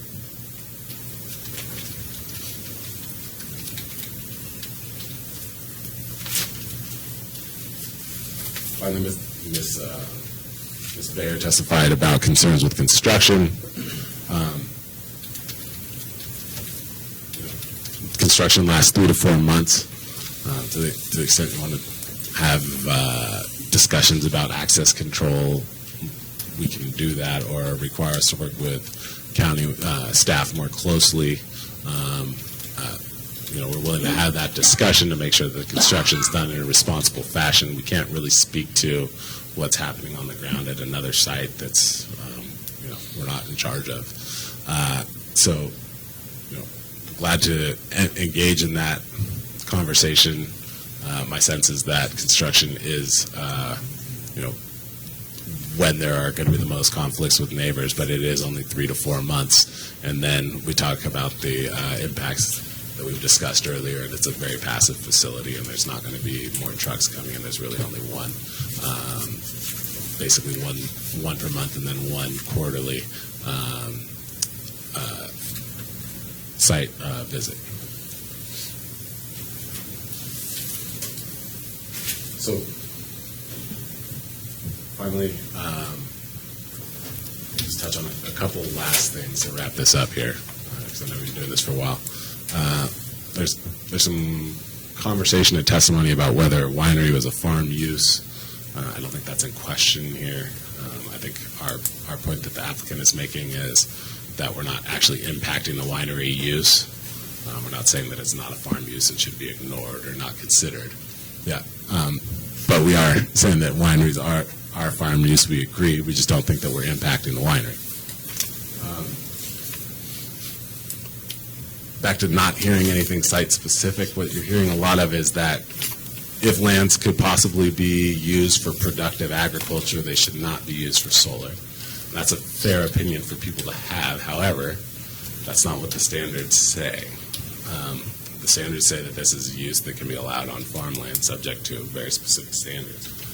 So to read that Goal 3 so broadly as to make that its protections do not allow any non-farm conditional use on any land that potentially could be,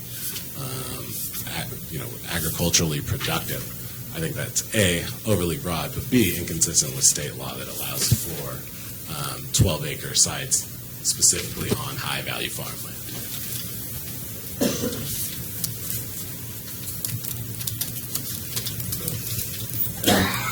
And the final point was one about there have been some concerns about long-term impacts and passing along things in between generations. And I think you heard Mr. Dromgoole, and his story is a little bit different than the folks who are coming from the perspective of how they don't want to actually see this. His perspective, and I think this was the intent of the statewide administrative rules when they adopted having these relatively small 12-acre facilities on high-value farmland, was to allow for a farmer to essentially diversify the use of its property, of their property, and then take the least productive acreage on a larger farming tract and install a solar facility that provides consistent and reliable income that's not seasonally dependent. It's not dependent on weather.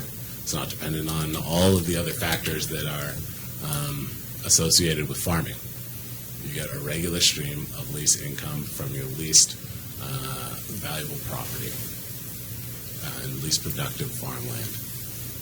So I think that is really the model that the goals were, or that the statewide rules are intending to implement here. I think that this scenario is an exemplar of those rules, where you have a gentleman whose family has owned this farm for more than a century. We've got a century farm. He wants to keep ownership of it. And the way that he's able to potentially do that and potentially help him is this proposed use here before you today. And you've heard testimony and such. So, in summation, what you've heard is that we meet the standards as far as all the conditional use standards that are applicable. We do not impact the surrounding farm uses.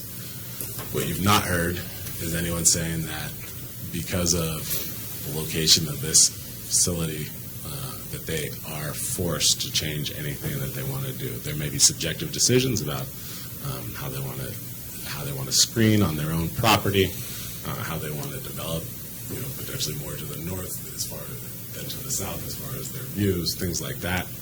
However, what you've not heard is anyone saying, I cannot farm in this location where I'm currently farming because if you build this. And that's what the standards really get to. Again, you've not heard anything site-specific about this project. You've heard many things about solar not fitting in and this not being the right place, but nothing site-specific other than the people who can actually see the project are driven by its location. So in sum, we ask that the Board of Commissioners affirm the decision of the Planning Commission, and we'd be glad to answer any questions that you may have. Commissioners? No questions. No questions. Yeah, I've got a couple of issues that came up in your presentation. The one was most recent, the Mill Creek project. You indicated that was something you had no control over. I'm sorry, because I thought that was a project that your company was a part of. So I just wanted to clarify, because that was confusion to me. To clarify on that, I was involved with the Mill Creek project in a consulting role early on. My role ended mostly in totality probably about a year ago. Any construction, physical construction, planning of that construction, I've had zero involvement with. And there's been several mentions about Cypress Creek being involved with this project. That's an absolute false statement. Yamhill Creek Solar LLC is solely owned by myself. There's no contracts with Cypress Creek. They've never even looked at the project. No. Okay, when that statement was made, I just wanted to clarify and in my own mind. Damien has represented Cypress Creek on some matters. Understood, but because another statement that plans are submitted to get through the planning process, and then when it comes to the actual project, those change considerably. And unfortunately, some of those changes make the project different than what was anticipated by the surrounding property owners. And again, it's easy to say that has nothing to do with this project, but in my position as a county commissioner, I'm looking at what is best for Yamhill County, and moving forward, I want to see the statutes upheld, but I also want to see us retain our ability to control our own destiny within Yamhill County. So I don't want to see us say, well, gee, it doesn't matter, this project is a standalone, even, no matter how it might affect us down the road. So we have been given a substantial amount of additional material over and above the large notebook I already have in my office, that I'm going to have to do a lot more evaluating, just given the information that's been presented here today. So, do you have any other questions, Commissioner? Nope. Commissioner? No, Commissioner. Okay, thank you very much. Appreciate it. I think at this point, we have been given additional information that we've not had the opportunity to look at. And so, Mr. Sadlow,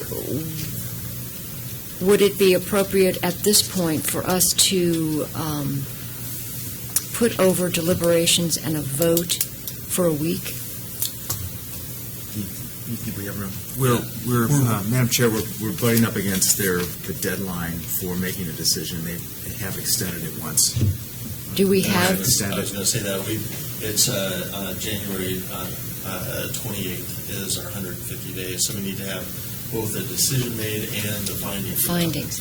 So do you think that you'd be able to have the findings, well, not by the 8th, well, Not by the 18th. past the 18th, so do By we the have 10 25th. days by the 25th to do findings? We have 7, and we can do it. So findings, so that we would say, we would hold this over for deliberation and a vote on the 18th, and then have findings delivered on the 25th. Is that correct?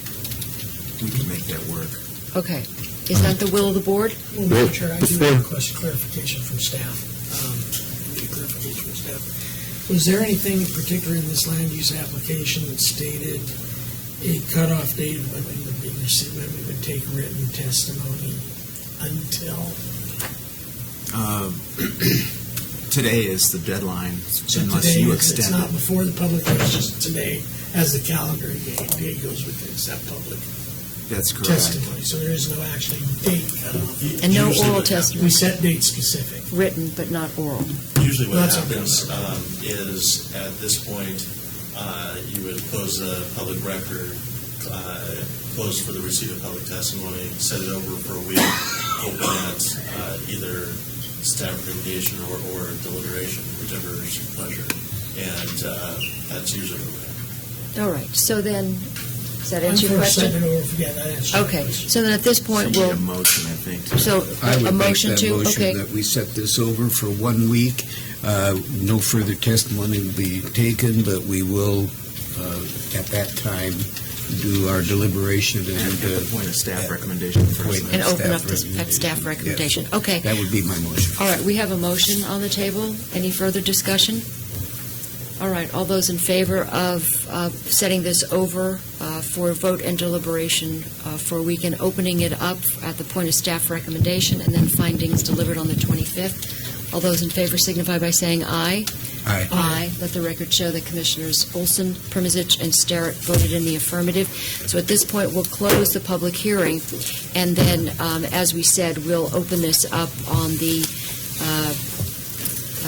18th with vote, deliberation, vote, and staff recommendation. So, well, thank you all. At this point, we will, if there are no further comments or announcements from the formal session, we will adjourn today's meeting. Thank you. Thank you all. Madam Chair, is this one your first